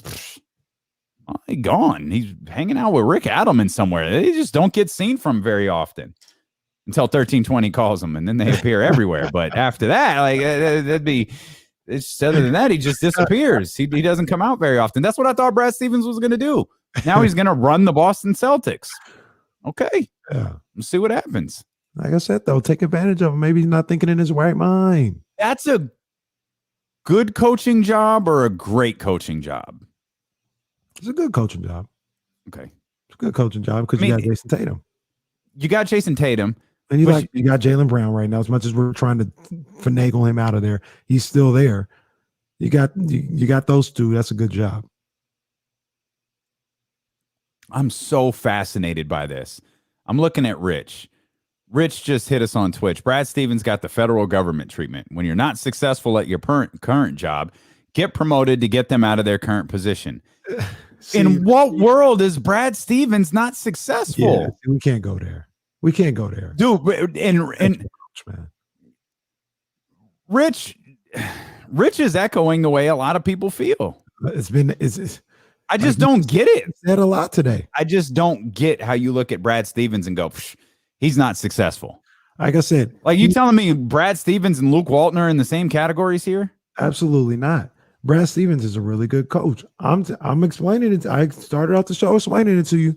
Chris Mannix, he put that boy in a bad light. And by putting him in a bad light, it's because he put him in too good of a light. Mm-hmm. And it turned people off. For those who don't know, I mentioned earlier, Chris Mannix was the one. I believe it was Chris Mannix. We put it on him. It better have been him.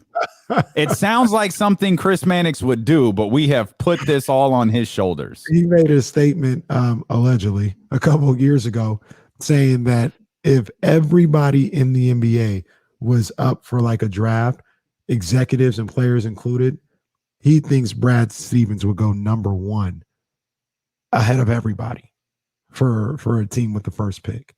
And people have not forgotten that statement. They're like, oh, that's who Brad Stevens is. Okay, well, why is that an indictment of Brad Stevens and not Chris Mannix? Oh, it definitely should be. To me, it's an indictment on Chris Mannix,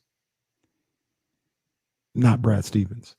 I think Brad Stevens is a good coach. My best friend thinks like he you and him would get along great. Like, he's right in the category here of like, he won't say that I don't hate Brad Stevens. I don't hate Brad Stevens. But then I think he was one of the first people to text me this morning. He failed up.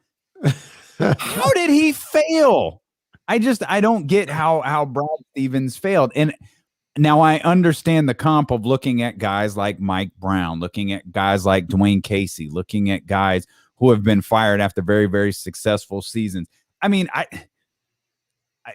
Dwayne Casey's got a job that he might not be doing particularly well at. He wasn't fired. That roster stinks all to be damned. Kenny always says it's the roster, it's not the coaching. Well, that roster sucks, so it's definitely not Dwayne Casey's fault, and they didn't make a change there. Okay, fine. You fired Mike Brown after a 60-win season because you were trying to impress LeBron James. Byron Scott, for reasons known only to him, took that damn Cleveland Cavaliers job. I mean, Mike Brown has a really successful run as a head coach. When you look at his records, he's really good. Right. I think he was fired like a game and a half into the season one year. Yeah. And it's just looking at Brad alone, I feel like Brad is a great coach. I had no idea he was remotely interested in being a president of basketball operations or a general manager or running a team. Obviously, I don't have regular conversations with Brad Stevens. Right. I don't have any conversations with Brad Stevens. He doesn't really let a lot out. You know, he's a very private person. I've never read an interview, a conversation, a profile piece or anything where he's mentioned something along those lines. But obviously it does interest him, and he took the job, and he's at least give him the opportunity to fail at it. And I'll be fascinated at what failing winds up being, given the fact that some of y'all think he was a failure as a head coach, despite the fact he's made the playoffs every single year since his third year. And it wasn't his third year with the Boston Celtics.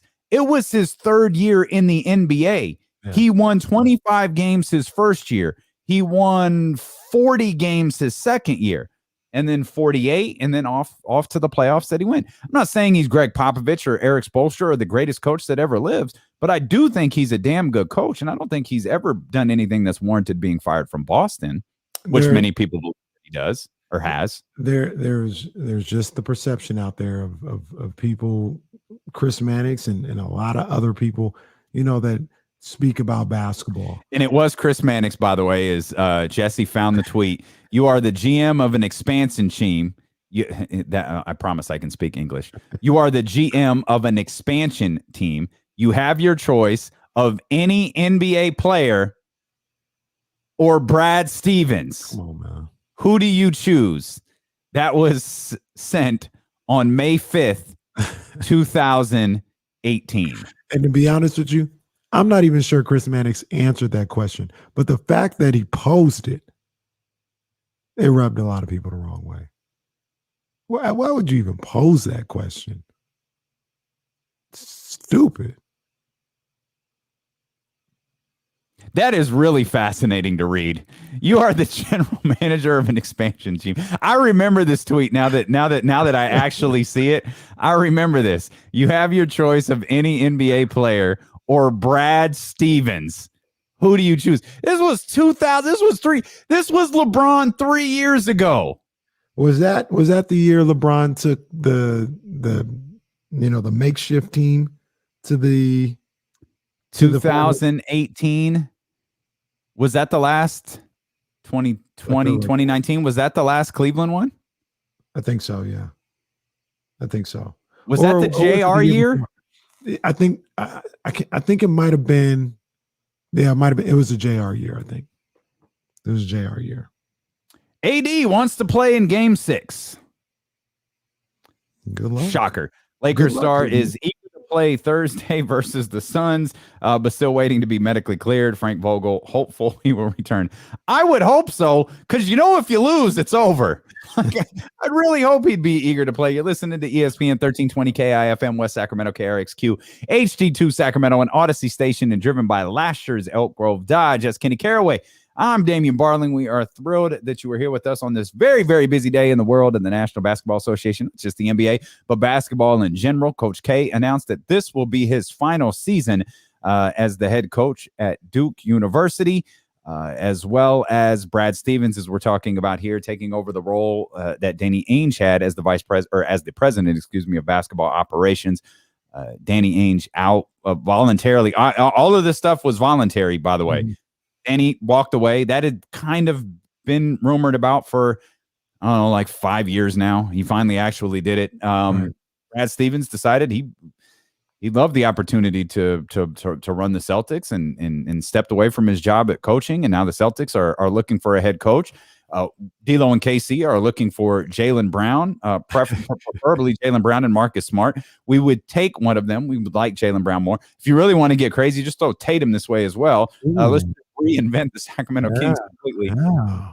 But that's just being stupid. We had mentioned the Chris Mannix tweet from 3 years ago. Mm-hmm. You have your choice of any NBA player or Brad Stevens. Who do you choose? 66% picked the player. So I was just about to ask you. And 34% picked Brad. Come on, man. And look, this is no fault of Brad Stevens at all. He didn't make the poll. He didn't even vote for it as far as we know. 34% of these people were like, yeah, Brad Stevens. Yeah. Over LeBron. Over Steph. Yeah. Come on, man. Can't be serious, man. That's wild. 66% picked the player, 34% picked Brad. I'm anxious to see who lands at that head coaching spot too, because it is a good job. Jason Tatum is probably a superstar. Yeah, he's potentially a superstar. It's tough. I mean, you've got a couple more years of the Brooklyn Nets. I don't know what Philadelphia does if things go south this year. Milwaukee's still there. They're right now. They might be my finals pick. All I got to hold on to right now is the Milwaukee Bucks. It's a tough road for Boston because the term we've been using a lot as it pertains to the Kings is just a term we've been can't really run it back. No, you've got to figure out something there, or you're gonna. I mean, they barely got into the tournament this year. Yeah, but look, the Knicks are coming. The Heat. They're always got up to something. Atlanta, I think you got to start taking Atlanta seriously moving forward. I don't know. Toronto's always. Where does Masai Ujiri Toronto? go? Yeah, Toronto will be interesting. I know. So that's interesting. That is interesting. Let me ask you a question. Okay. James Ham coming up in 17 minutes. By the way, go ahead. Sorry. We rag on Danny Ainge a lot or whatever. I don't. Oh, people do. People. Kings legend Danny Ainge. Excuse me. He did a pretty damn good job in Boston, right? I think the thing with Danny is, yes, but like Danny almost did everything. Oh, we were just about to pull the trigger on James Harden. Like, gosh. Hell, even the day after DeMarcus. Now, this one I actually believe more than I believe all of the other ones. They wanted Boston and DeMarcus. They wanted DeMarcus in Boston forever. I remember the day after the trade to the Pelicans, they were like, we didn't know. Like we would have done everything. We would have tried to acquire him. We were told flat out he's not available. Yeah. So, like, I think when you look at Danny Ainge and all, like, the accumulation of draft picks and all this different stuff, I mean, getting Kyrie after you see, this is my sticking point with Danny. He did the answer to your question. The short answer to your question is yes, he did a good job, but could he have done better? Maybe. But he got Kyrie after essentially destroying Isaiah Thomas. Like, think about that trade for a second. Kyrie Irving and Isaiah Thomas. Like, that was the deal. That's insane. In retrospect. Yeah. That's absolutely insane. Didn't they get a Cavs pick or something like that? I don't remember. Remember, that was the trade deadline where the Cavs blew it all up. Yeah. Like, the Cavs literally changed their entire roster at that trade deadline. The Cavs got Boston's pick, I think. There was a first round pick involved in that. Probably. I mean, Boston had more picks than Oklahoma City does. Now, you say he did a good job, Jesse. What did you say about the Stevens Ainge era? I think the Stevens Ainge era was a failure. I think based on pass and fail, it was a failure. They always had strong teams. I do think Brad overachieved with a couple of those teams. But when it came down to it, like last year, you saw that they needed a little something, like just one more player, just that push to get over, and Danny never got that for them. So did Jesse secretly move to Boston over Memorial Day? Wow, Jesse! Wow, they were good. They were good, but it's just it was good, but it wasn't good enough. 3 conference finals appearances. 3. What are we talking about? They went to 3 conference finals in the last 4 years. What conversation are we having right now? Bring Jesse back up. That was a failure? You've got to be kidding me. Hold on, let me get Jesse. Hold on, let's get you back in here. Failure. That was it. The Ainge Brad Stevens era in Boston was a failure. First round, the playoff. Let's see, they missed it. I didn't even realize this. 40-42 was second year. They made the playoffs that year. He's made the playoffs every year, but his first year. I get all that. Trust me, I see all the success. I enjoyed it all. I think Brad did well, but the goal was to get a title, and they came up short. Y'all are, oh my God, never got to the finals. Spoiled ass. Yeah, we might be Celtics spoiled, but if your goal is to get to the championship and you don't get there, that's not a success. Okay, so every team who doesn't get to the finals is a failure then. Like it's either let's change the conversation. It's not pass or fail anymore. It's championship or fail. It's not successful or failure. It's championship or failure. Okay, I'll say this. The players that they brought in, the Kyries, the Kembas, all that, you should have got a championship somehow out of that. You did too much and you didn't get to the point you needed to get. Both did well, both very good. Danny was a good GM. Brad's a great coach, I think. I think he overachieved, but they didn't get what they wanted to achieve. And they got to the conference finals without Kyrie, right? When Kyrie was just like, "No, I'm good. I'm not playing." Yeah, I'm hurt. Or whatever. Tatum and Brown, they let him. Oh, okay. That's one of the years I think they overachieved, and then the one with Thomas where his hip blew up. Basically, you can't really do nothing about that. Last year was bad. So they overachieved. That's a testament to Brad Stevens, isn't it? Yeah, like I said, I think this whole thing was more on Ainge than it was ever on Brad. I hate all Celtics fans. I just realized that. Apparently, I hate all of you. This is just insane to me. You got a Sacramento Kings organization that hasn't made the playoffs in 15 freaking years, and we're talking about the failure of the Danny Ainge, Brad Stevens area for a team that has gone to the conference finals 3 times in the last 4 years. Expectations change. I try to think about this here. Were they ever like, let me ask this, were they ever like the Boston Celtics are the championship favorite? Like, did they ever blow a season? Well, that's kind of tough to say because the first year with Kyrie, he ended up getting hurt, but they were looked at as being that type of. But they lost. Hayward got hurt too. Right, first 5 minutes of the season, but that was the overachieving that Jesse was just talking about. That went to the conference finals. But then the next year, you got Kyrie, and now we know who Tatum is. And you got them out there. I think they lost in the second round, first round, maybe. And how much of a circus they lost in the conference semis, I think. How much was a circus of Kyrie Irving that year? Remember how that year started? Huh? Yeah. On the Boston parquet, he tells the crowd what? I'm coming back. I'm signing here. And the funny thing was, Kyrie's the first player in NBA history I remember telling a home crowd, I'm coming back. I'm signing if y'all have me, I'm going to stay here. Well, see, there you go. And then everybody went, if you have me, if you'll have me, I think he might even said, I want to come back.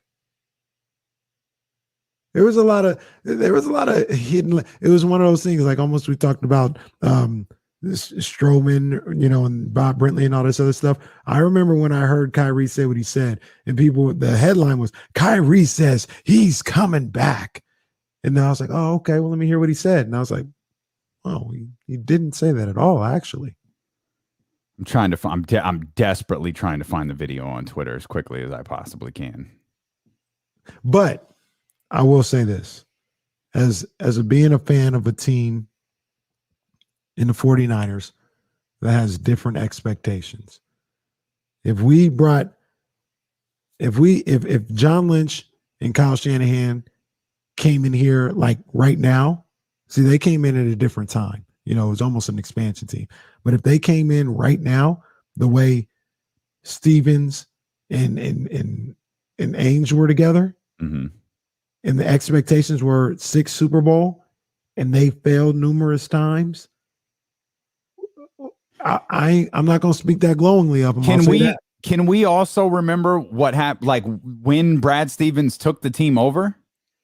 They were at a low point, right there. Like when Doc wanted to be traded. Mm-hmm. Remember the time a coach asked to be traded?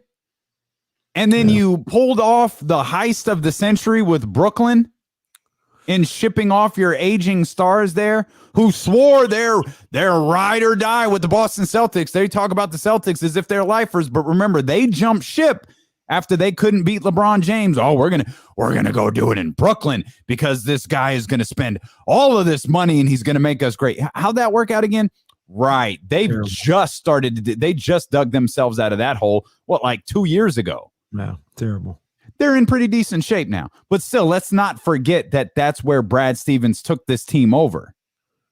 An essential complete rebuild with the exception of Rajon Rondo. An essential complete rebuild with first round picks. They weren't coming in years. They weren't coming in with what is it? 17th banner. They weren't coming in with those like this is what we're going to do. Now maybe they worked their way there, but I'm not even convinced that they did. Because LeBron James was still in the Eastern Conference and nobody was picking anything other than a LeBron James-led team. Hold that thought. We'll bring James Ham into the conversation, Kings Insider. We'll talk about the Kings and everything going on in the world of basketball. And I know you were just about to unload something. I want to hear what it was as D'Lo and KC continue. We're going commercial-free till the top of the 4 o'clock hour when we return on Sacramento's #1 sports station, ESPN 1320.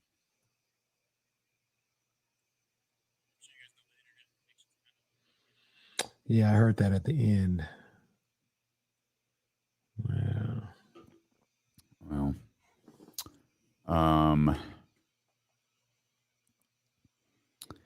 why don't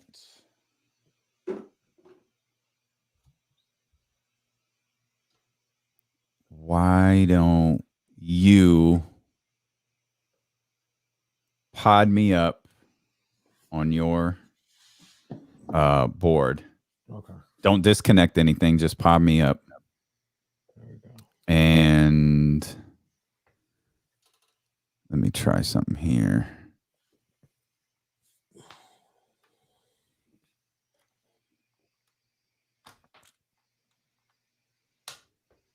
You got me? Yep. Check. Yep. Can you hear me? So I've got to pod you up. Is that how it works? Hang on. All right. You got me? Check. I got you. Yeah. Okay.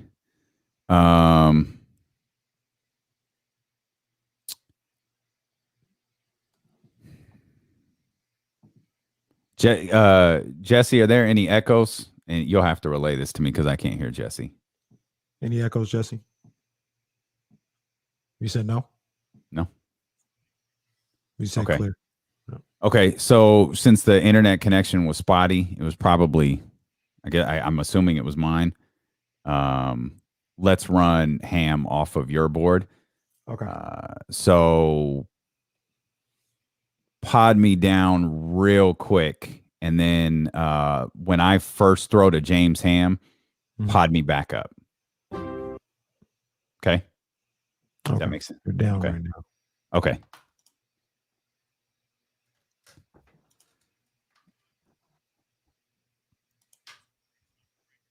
Yeah, I got you. I'm back here. I'm back on the Comrex. Okay. And when he comes on, I'm Yeah, I'll switch. Yeah. Yep. Right. Yep.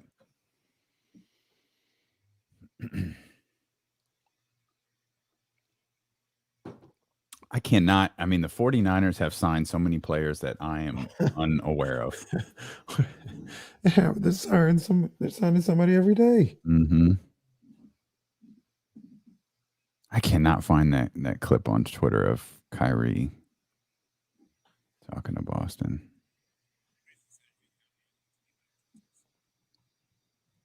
I definitely think it got to the point where the Celtics were like, we're good. Good luck, buddy.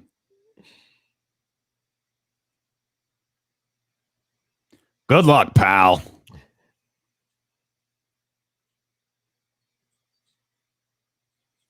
Man, Twitter is just killing Brad. That's crazy.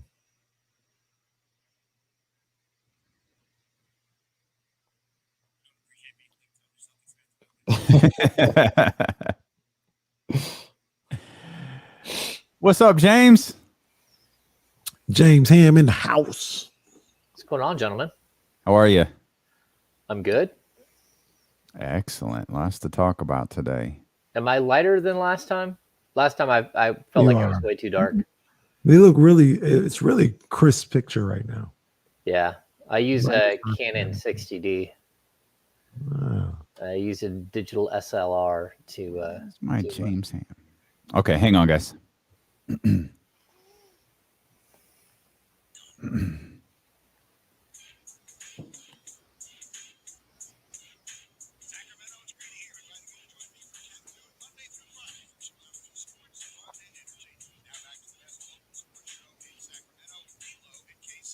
Appreciate the love, Greeny, and appreciate you being here with us, and appreciate James Ham being here with us, Kings Insider, NBC Sports. James, my man, I'm hearing myself a couple of different times here, but James, what's happening, buddy? Not a whole lot, man. Just kind of chilling, trying to get the summer started here. James, look, man, it's a crazy day. Crazy day here. With Brad Stevens and Danny Ainge and all that stuff that's going on. And we've had a discussion before you got in here. Our producer, Jesse, he said, he's a Celtics fan. He's close to it. He says the Ainge Stevens era was a failure. Now, we're in Sacramento. We would love to have those type of failures. But when you put yourself in the position of Boston, they got Stevens in there to win a championship. They got Ainge and all these picks and all that stuff to win a championship. They couldn't even get to the NBA Finals. Do you understand? Do you agree that era was a failure? Yeah, I think so. I mean, wow. Yeah, if you look at it, number one, I love Brad Stevens. I think he's a great coach. But just the rosters that they ran out there, the mistakes that Danny Ainge made with those picks. He had some of the most valuable picks ever, and he just sat on them until they had no more value. And I thought he botched one major transaction after another. Even the deadline this year, I get it. They felt like they had to make a move, but to give up Tice and I just thought that they didn't make savvy moves. And while other big name teams are out there, bringing back really, really nice players, or they're having all these veterans come in. I mean, you got Tristan Thompson, you got some players to come aboard, but overall, I just thought the depth of that team was weak, which has been an issue for a while. I think that they spent money, truly superstar money, on guys like Gordon Hayward and Kemba Walker, which to me, they're not superstars. I mean, they're cusp of the all-star level player. But even now, that's in question with both of those players. And, then they lost Gordon Hayward for relatively nothing, or pretty much nothing. I just don't think that they ever made the right move. Now, they made a couple of nice picks. I like Jason Tatum. I like Jaylon Brown. I'd take either one of them. I think Marcus Smart is a nice player. But I just felt like that team had the potential to actually line up a couple of championships if they would have played their picks right and brought in the right players. And I don't think they ever did. So you're Monty McNair right now, calling, hoping to take advantage of Brad Stevens getting, comfortable in his new chair as the president of basketball operations in Boston. Like, is Jaylon Brown, like, is that a situation where, hey, Monty, great talk to you, and then you promptly hang up on him, or is there a conversation to be had there with Jaylon? Yeah, I mean, if I'm the Sacramento Kings, I mean, I'm flying out to Boston right now. Monty should be on a plane and just like, hey, what do we got to do to wheel and deal here? I'm ready to play. Like Jaylon Brown is a guy that you could put alongside Tyrese Halliburton and De'Aaron Fox for the next decade and just have like a wrecking crew in your, 1, 2, 3. I think that would be spectacular. I think, what is he, 24 years old? He's a stud, and he plays both ends of the court. I mean, if there's any way, you got to make that call. Now, what would that cost? We're talking multiple first-round picks. We're talking, Harrison Barnes or Buddy Hield just to match salary. That's fine. Yeah, that's fine. You can have that. Said anything that I'm shaking my head to yet, James?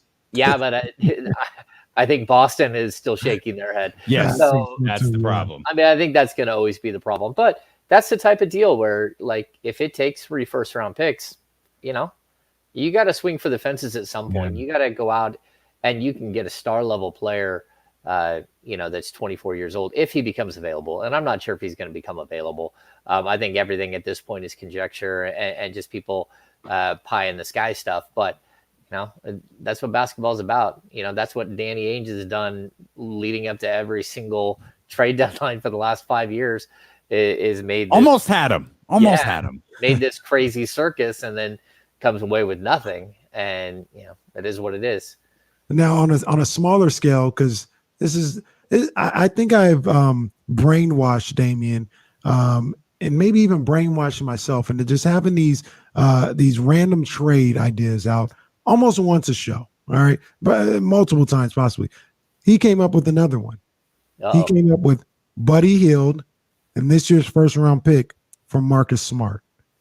I felt like I understand getting rid of Buddy. I wasn't sure that that's the move I would want to make for my first round pick. What do you think about that one? Because I like Marcus Smart. I think he would bring a lot to this team that is needed. But it'd be a little bit of a letdown for me if that's what we traded the first round pick for. Yeah, I mean, the first round pick is one thing. I mean, that's a lot to give up. I mean, Marcus Smart is more of a defensive catalyst, like specialist player. And the Kings could use that type of catalyst. But again, in Sacramento, he'd have to play the small forward position. So it's 6'4". He'd have to play the small forward spot. That's kind of where he would fit in. And I just don't know. I mean, you are giving up a pure offensive player for a pure defensive player. And, I think he's a heart and soul player. And that's good to bring in a guy who, who's tough and doesn't take anything from anybody. But that's a lot to give up, in my opinion.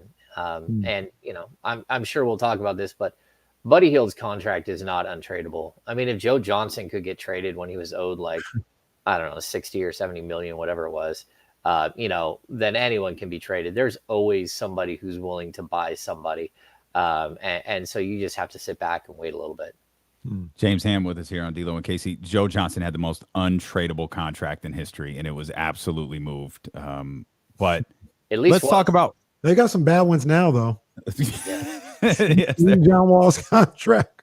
But even if you look at Chris Paul, you could have said at 36 years old, what is he owed? $46 million next year. Mm-hmm. You would have thought that contract, a 2-year, $90 million contract, was untradeable for a player at that age. And sure enough, not only did it work, but I mean, it worked. Yeah. As we say on the show, it worked. Whenever we want to really drive home a point, we say it twice. Let's talk about Buddy here for a second. He just came up in that trade proposal. He's going to come up in virtually every trade proposal for the next handful of months. You've been grading players after your Monty McNair grade when you joined us last week. You gave Buddy a C+ on the season. What went into that? Like what went in? What was the what led you to a C+ for Buddy Hield this year? To be honest with you, I think I was generous. I think defensively, Buddy just, he's kind of tapped out. He's kind of reached his plateau defensively. I think like the one good thing that I saw as a season is when they put him at small forward for stretches, which they did quite a bit, where they ran the lineup, which was their closing lineup with Fox, Halliburton, Hield, Barnes, and Holmes. I thought he did really well at the 3, better at the 3 than he did at the 2, just because lateral quickness isn't as much of an issue. And Buddy is like, he's a workout warrior and he's stacked. He's a dude who can handle, a 220 pound, 6'8" guy at the wing at this point. So that's something that I think worked. But overall, he's too far into his career to still not accept who and what he is. And to me, that's going to be something that sticks with me. And it's something that teams like the Kings typically have a problem with. They bring in guys who, because of the lack of star around them, that they never quite find their niche. So when you're Monty McNair and you're in Houston and you drop James Harden in, it's really easy to not easy, but it's easy to envision the type of players that you can put all around him, right? You need a rim runner. You need shooters to space the floor. You need a tough guy who plays defense to try to make up for some of his deficiencies there. So when you're a team like the Kings and you don't have that true star yet, you end up having guys who continuously think that they're the next Michael Jordan, the next Kobe Bryant. I remember talking to Jason Thompson, and he was like 6 years into his tenure in Sacramento, and he's like, yeah, I'm waiting for that moment where I'm shooting, where I'm getting 12 shots a game, and I'm looking at him like, man, that's never coming. It's never like, and if you don't get that's never coming by now, like, right. I don't know what to tell you. Like, he went to Fenerbahce and didn't get 12 shot attempts a game. He might be getting 12 shots a game in China or something, but not more than that. And so you always have this issue. And so with Buddy, like if Buddy would accept the fact that he's one of the top 3-point shooters in the league and just specialize on that, then I would be A-okay with Buddy being a long-term fixture in Sacramento. The problem is, this team has 3 point guards to finish the season in Fox, Halliburton, and DeLon Wright.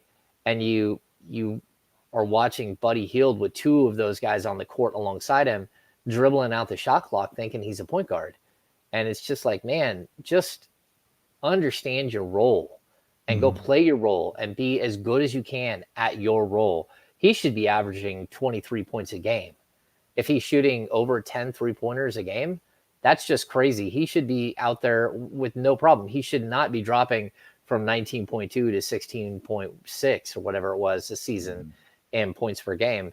And the other thing I'll bring up with him, and I'll bring it up with Halliburton, and I'll hammer Halliburton on the same thing. I think it was 33 games this year where Buddy Hield didn't take a free throw.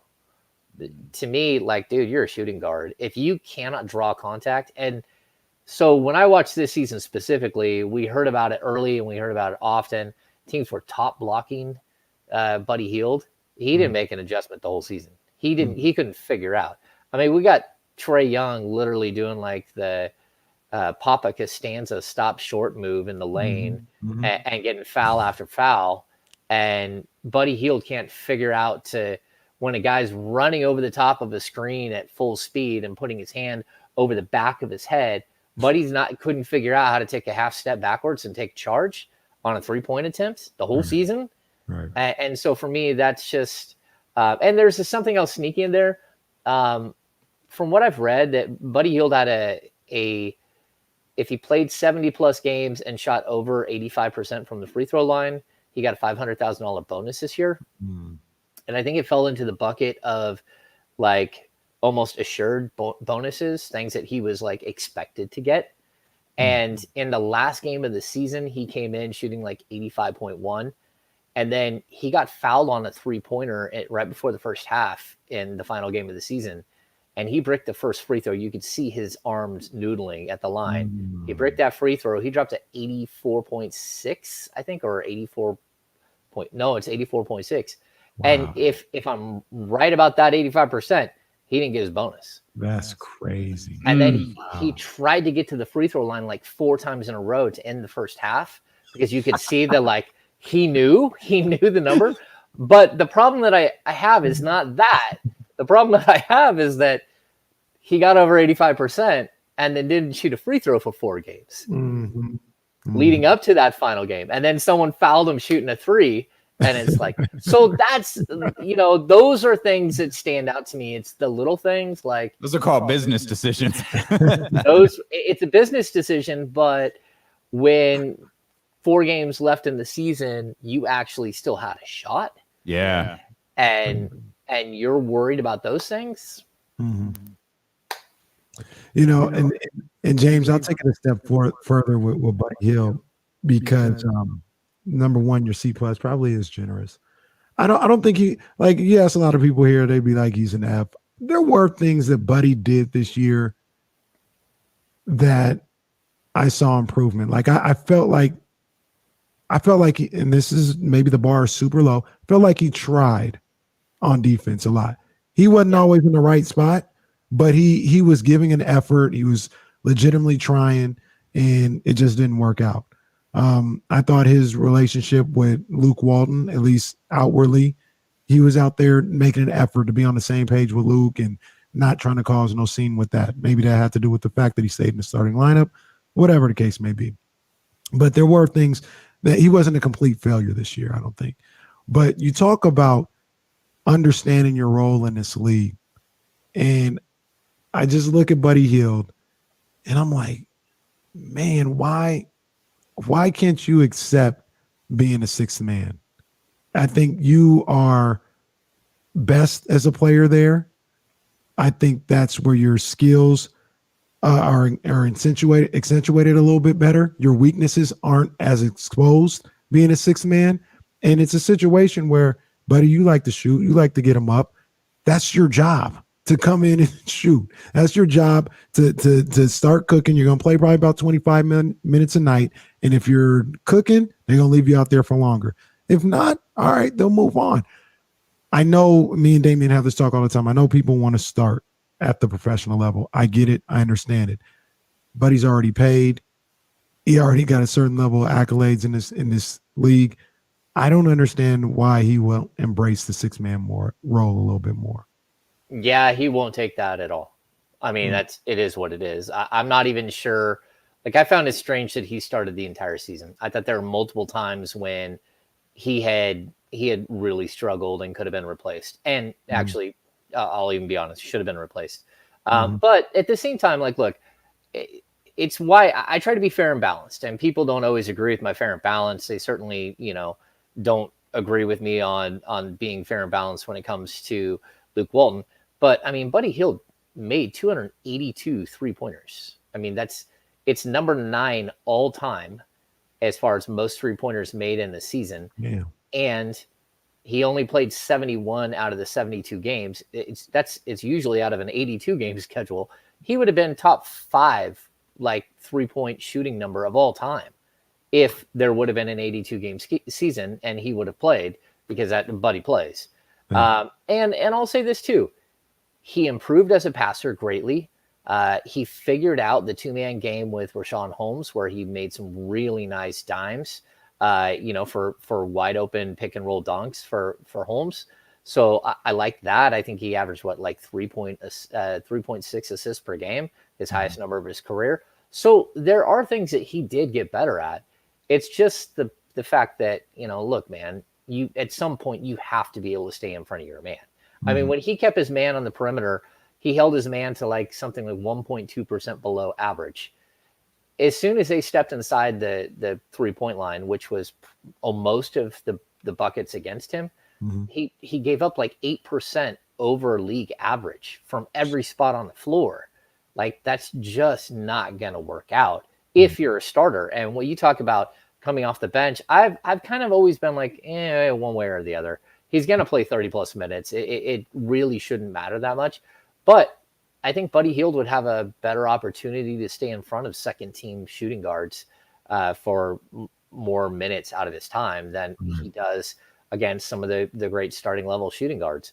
So maybe you're onto something there, but it's a lot of money to spend on a guy coming off the bench. I just know Buddy has an elite skill, and I know that he works hard, and I don't want to beat him down all the time. But I'm also going to be really honest, and that's my job, is to be honest in my assessment. So again, C+ might have been generous, but I'm also going to tip your hat to the guy. He finished second behind Steph Curry and made 3-point attempts on the season. They finished ahead of Damian Lillard. I think he's got more 3-point makes than any player in the history of the game through their first 5 seasons in the league. So, I mean, that's still something. But, at a certain point, you got to know who you are as a player, and you have to be real about who you are as a player. And it's just not something that happens very often in Sacramento. Yeah, Jesse, take out that last 7 seconds that James just said, put in that previous 15 seconds, send that to Brad Stevens and let him know, hey, he's right there for you. He's available. He could be good. He could be good there. Stretch the floor like with Tatum. Yeah. I mean, he could be really good there. Buddy and Tatum, backcourt of the future. We got to work on selling water to a whale here to get to get Buddy. James, you mentioned you were surprised that Buddy started all year. Why do you think he started all year? That to me, that was, part of it is the fact that that when you pulled Halliburton out of the second unit, that second unit just, it fell apart completely. So I think early in the year, before you got DeLon Wright, you had this problem that, they tried Halliburton the starter, and then, your second unit scoring 12 points a night. And everyone's looking around like, what happened to your second unit? Well, sorry, you took a 20-year-old kid who doesn't know what he's doing at all, except for he's the best setup man that you have. So they had to move him back to the second unit. I also think there came a point where you probably should have just gone with your main 5 guys, your closing lineup to start games. And he tried it for a little while. But then by the time you got Wright on board, then the injuries started to stack up. And so guys like Fox, went down, guys like Halliburton went down. And so you couldn't actually fill the roles the right way. And we talked about this before. Coming into this year, Luke Walton might have had 8 really reliable players that he could go with. And that meant that Buddy Hield was going to play 30-something minutes a night. And if you're going to move him to the bench and you've already seen the impact that had the year before, and that it can be a disruption, there just wasn't enough time in this season to deal with a disruption like that. And some people are going to say, well, that you got to just worry about Halliburton. It's like, no, that's not the way it works. Okay, fair enough. But if Buddy and Tyrese are both on the roster next season, then what? Halliburton's your starting shooting guard, and Buddy Hield either starts at the 3 or he comes off the bench. I don't think, I've said that, I've tried to put that as plain as day. They went out and got DeLon Wright, and they got Terrence Davis at the trade deadline. You got 4 solid guards. Now you can fill the rest with, guys from the G League, guys on 2A contracts, guys that are second-round picks. You can fill out the guard rotation with some of that stuff. So if you got 4 already, and that's not including the almost 35 minutes a game or 35 plus that Buddy Hield played last year, he's got to play somewhere. I don't know where, but I think you can get away, especially with the versatility of your guards, with having 3-point guards, and Terrence Davis has an ability to handle the ball. I think Terrence can also play some small forward in small ball fast lineups. So, there is some ways to maneuver this stuff. But Tyrese starts no matter what. Oh, in my opinion, he does. And okay. Everything you hear from the franchise is that's your starting backcourt of the future. Yeah. So, that doesn't mean that Buddy Hield's not on the team. It just means that Buddy Hield's not starting next to De'Aaron Fox at the shooting guard spot. He could easily start at the 3. Although, again, you're going to give up a ton of size and a ton of rebounding. And that's a huge issue. That's another thing. I like looking at the stats. Buddy Hield has always been a really good offensive rebounder, and his offensive rebounding numbers have cut in half the last 2 seasons. So he went from 4-point-something% to 3-point-something% to 1.4% offense on his offensive rebounds. That's just it disappeared out of his game, and that's not a good thing.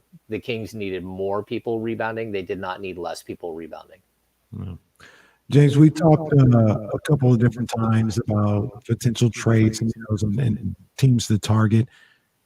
We're doing it today with Boston finally being out of the postseason, and we're hypothesizing on Marcus Smart and Jaylon Brown. Those are pipe dreams, but still, whatever. Is there any other team in the postseason right now who Kings fans may look to have their eyes on as if this falls down, they're going to be blowing it up? I had the Clippers for a long time. I don't know if that's still going to go down, but are there any teams out there right now that could be looking to blow some things up and the Kings can feast off that? Yeah, what a difference a week makes, right? Last week we were like playing taps here for the Clippers, and here they are right back in it. When we knew it all along. They're our favorite coming out of the West. We knew it. You know what? I think that is a team that easily could be parceled out. But I mean, I think Philly, if they fall apart again, I think you could see like the Ben Simmons situation becoming strange there. I think there's a couple of teams that you have to look at. I mean, I don't know what the Dallas Mavericks are going to do if they get bounced, and like you got to take a hard look at, how does Luka fit with your coaching staff long term? What are the pieces you're going to put alongside him? Again, he's more difficult than even like a James Harden to figure out who you're going to put around him. Mm-hmm. And it sort of seemed like to date, Dallas hasn't figured out at all. Like I guess they might have some cap issues, but like the Porzingis acquisition and stuff. I mean, I think there are certainly going to be some players that are available. And I think there are some teams that have already bowed out that are looking to make massive moves. So, yeah, I think we're going to see a pretty solid reshuffling this offseason, especially after like 2 condensed seasons where you really didn't have time to do this like crazy roster reset that a lot of teams probably needed to do. Yeah. Luka from Marvin puts the world back on its perfect path, but Dallas is certainly an interesting one to look into. But it feels like the prime candidate there is Porzingis. Feels like those rumors started earlier this year, and you kind of go through that contract and you go, all right, so who is Porzingis? Was Porzingis like a creation of the media machine in New York where he was like good, but he wasn't that? Like he wasn't what he was made out to be, but he's good, but he got paid as that guy. And that's always a problem when that winds up happening. Yeah, I don't love him as a player anymore. Like the injuries have stacked up. Did you ever? Yeah, I mean, there was some time where you were at least intrigued. Sure. But again, like how often do we watch the Knicks and during the time when he was blowing up, the Kings were running out Willie Cauley-Stein against him. So like with the couple of times a year you do watch him, are you getting a true understanding of who and what he is, or is he just torching Willie Cauley-Stein? So like to be completely honest there. And the Kings didn't really have anyone else to put on him. I think that team, like they need a facelift outside of Luka. And again, like a guy like Buddy would fit just crazy there, with all the attention Luka draws and Buddy running off screens if he chose to play his role. But, like you brought up, who is it? I mean, I think Portland is in a similar situation where like you're looking at how do we detonate this thing as soon as the season's over. We heard Terry Stott's name coming up early, but a guy like Derrick Jones Jr. went there as a free agent, signed for like mid-level 9.5 a year for 2 years, and he's not playing a minute. Like he's sitting on the bench watching, and that's a guy the Kings chased. They chased hard. They tried to get him during free agency. It's one of the few names that we know that they actually went after hard. So can you work out a deal with Portland where you're moving a contract for a contract? Absolutely. I think you could see that. That's sort of, again, like the Mo Harkless player archetype we talk about. Right. Long, athletic, defensive minded, doesn't mind being a fourth or a fifth option type player. That's something like where I think the Kings should be looking at and keeping an eye on. Yeah.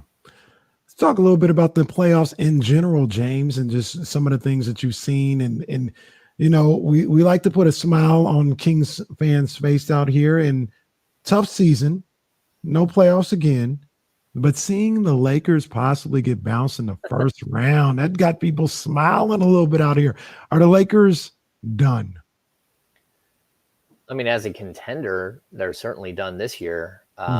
Like, are they done? Yeah, probably. But again, we talked about the Clippers last week, and here they are raging back. I think it's tough. You know, like when you buy into the full-fledged, you know, 2 superstar, 3 superstar mantra, and then you lose one of those, that team still should be able to hold tight.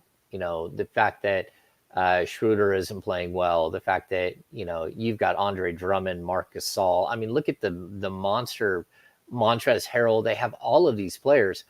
Like, just how are you not putting it together?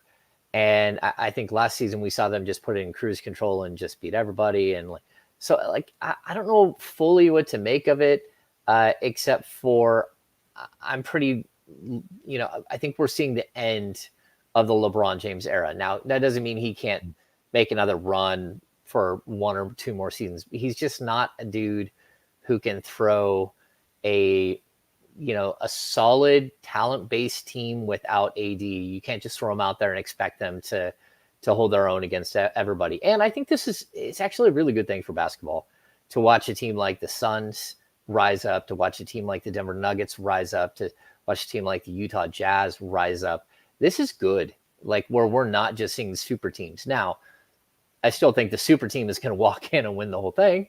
And the Nets. That's the super team. Yeah, but you're right. That is like the super duper super team. I mean, yeah, that I mean, it's just ridiculous. I mean, I don't even know what to make of that team. And they lost LaMarcus Aldridge. Just think how much better they would even be better. So I actually forgot about that. Yeah, I just read the article. Him talking about I completely forgot he was on the Brooklyn Nets. Yeah, he was there for like a week and started a couple of games, and they were doing fine with him. But I mean, you got Blake Griffin. Yeah, you just have all of these players. It's crazy. So again, I think that team is just going to cakewalk. I don't know that there's anyone that can stop the main trio, but then all the other pieces they have around them are still solid. I mean, you still have DeAndre Jordan, you still have Joe Harris, you still have Blake Griffin. I mean, that team is stacked. And they're just going to be really, really tough to beat, almost like the Golden State Warriors a couple of years ago, where like you can shut down 2 guys who can drop 30 and they still have 2 more guys who can drop 40 and you still lose. And so, yeah, that's going to be the one team. So yes, I think we are seeing sort of the demise of the Lakers. I don't think they can bounce back and actually be a contender this year. Now, can they bounce back next year? Well, probably not, especially with Montrezl Harrell having the ability to opt out, I believe. And Schroeder already turning down like a $84 million contract extension. And then you're already up against the cap. So anything you're going to do is going to be like, I don't even know how they're going to do it. I mean, you're not going to have Andre Drummond back. He's not going to take pennies on the dollar at like age 28. He's going to want to go get another big contract. And so how do you piece that team together again? They seem to do it every year, but I think Father Time is got a hold on one of LeBron's legs and pulling him down a little bit. The NBA final starts in a couple of days anyways with the Brooklyn Nets and the Milwaukee Bucks. I don't think I think you asked, I don't know if anybody can compete with Milwaukee or with Brooklyn. I think the only team that could possibly do it is Milwaukee. I thought Philadelphia possibly, but just knowing, and I know Joel's out getting up shots right now. He's working out on the court, but even with him being injured, for those who don't want Brooklyn to win, boy, you better cheer the Bucks pretty hard because I can't envision anything outside of them getting the job done. Not even the Clippers, who I still really like, or the Jazz. I mean, again, the Jazz. It's a nice like collection of talent. Yeah, one of the a deep. That's team. it. Yeah, it's gonna be rough. This is like the Nets have bought a championship, and they might have bought like 3 of them. Yeah. I mean, It is what it is, right? That's the dynamics of the NBA. It's how they run their business. They allow that to happen, and here you are. James, if you were coaching the Bucks, how would you look to stop the Nets besides using a blindfold and a cigarette? Man, you know what? I think if I were coaching against them, it would be nothing but pace, because all of those guys have struggled with injuries throughout their careers, except for Harden, which has been relatively healthy. But injuries this year, I would just try to outrun them. But knowing that, you're still dealing with like two of the greatest one-on-one players the league has ever known, and Kevin Durant, who's literally one of the greatest scorers the league has ever seen. But like one-on-one, I mean, Kyrie and James Harden are probably 1A and 1B. I mean, Harden, like Bogdanovich told me one time, he said it's just the little things. He's like, he'll sit there and dribble and he's just looking at you and you're like, why is he staring at me? And he'll make like a little subtle move. He'll read your body. And the second he sees you take a wrong lean, he's by you. He's like, he's not fast. He doesn't jump high. He's just by you. He's at the rim. And you've already either fouled him or someone else has, or he's already got a bucket. And he's like, as far as like just the ability to read players, his opponent, like no one can do it. Where Kyrie like can create like nobody else. Like he's got some of the best handles in the game, and he's impressive to watch. What he does to the Kings is always nuts. You're just like, how does he do that? What Kenny wanted you to say was, at all costs, shut down Joe Harris. That's what Kenny was hoping that you would say. I said, look, at all costs, shut down Joe Harris. KD, Harden, Irvin, they're going to get their 30. But if Joe Harris is averaging 15 a night, you really don't have a chance. You can't let Joe Harris go. I'm double teaming every star, and Joe Harris can shoot 40 shots. And if he hits 23s and he scores 60, it happens. But I just don't know that there's a way to stop them, because even if you do, you got Jordan on the pick and roll. You know, he's a great pick and roll guy. And then Blake Griffin, he can't jump anymore, really. I think he still can, but he became such a great passer and facilitator in his late days with the Clippers. And so, I mean, they have a little of everything. And, I don't know how you beat them. Great stuff as always, James. Thanks for hanging out with us. We're watching more of these report cards over on NBC Sports, and we'll catch up with you next week. Sounds good, guys. All right. James Ham right there. He's not in on he's not in on stop Joe Harris at all costs. You gotta lock him up, man. You gotta lock him up. I like we talked about in the break, though. It is like I see both sides, though. It's like, all right, I'm gonna make sure Joe Harris don't eat. I got If you say, well, look, if Joe Harris, he's gonna have to average 40, and if he does, we weren't gonna have a shot anyway. I don't know. I wanted to fight earlier, but I knew what point you were trying to make. Like I understood it. I still don't agree with it. I just chose to vehemently disagree. The overarching point, Damien, is I don't know what you do with the Nets.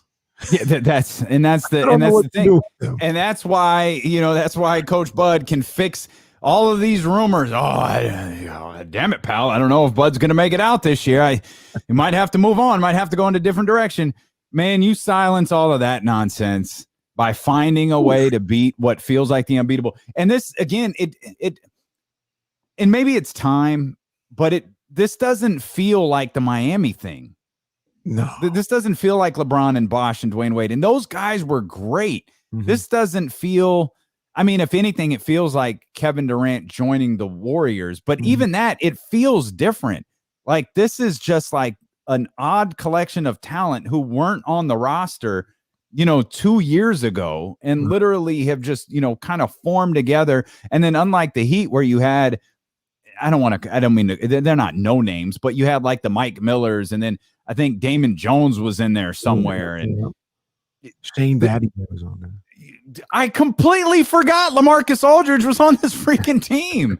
You know what I mean? And then you had the Blakes and the DeAndre Jordans were already there. Like it feels like you literally look at it and you go, I don't know how. Man. Somebody's got to figure it out. And you hope that chemistry is an issue. I don't think anybody hopes for injuries, but you hope something slows them down. No. And it doesn't feel realistic, man. We appreciate y'all so much for being with us. Hope you enjoyed the show. Hope you enjoyed James Ham. He's with us here every single Wednesdays. Deuce and Mo Day tomorrow. They'll be with us at 1:47. We hope that you'll lock in. If you missed any part of the show, you can check us out on twitch.tv/ESPN1320, youtube.com/ESPN1320. You can use the rewind feature on Odyssey. You can get the D-Lo and KC podcast wherever you get podcasts from, and you can be back here with us tomorrow at noon on Sacramento's #1 sports station, ESPN 1320.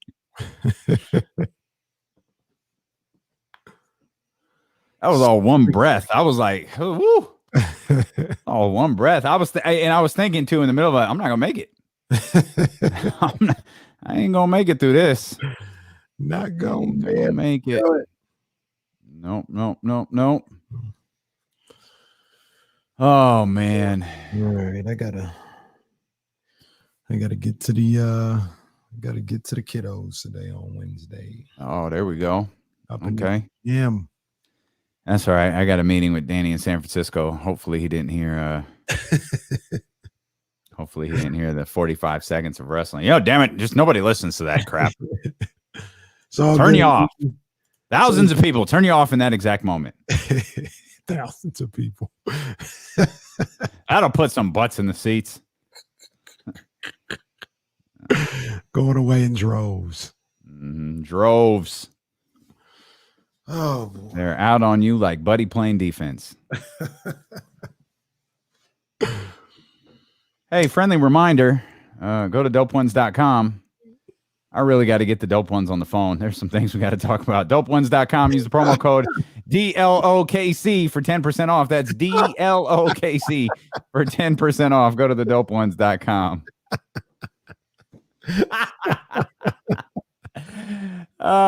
See, he's only tuning in because he wants to know when I sign off so we can get on the phone together. You didn't even hear it. That didn't even happen. We're going to sign off now, and hopefully we're back tomorrow. Hopefully both of us are back tomorrow. And to be fair, I did say he does not sound like this at all. That is just now my authority voice. I can co-sign that. Damn it, Palace. I'm about to say earlier you had him sounding like Vince McMahon. Now he sounds like Vince McMahon. Yeah, I don't know why that is. And Vince McMahon, I don't know. Bye, everybody.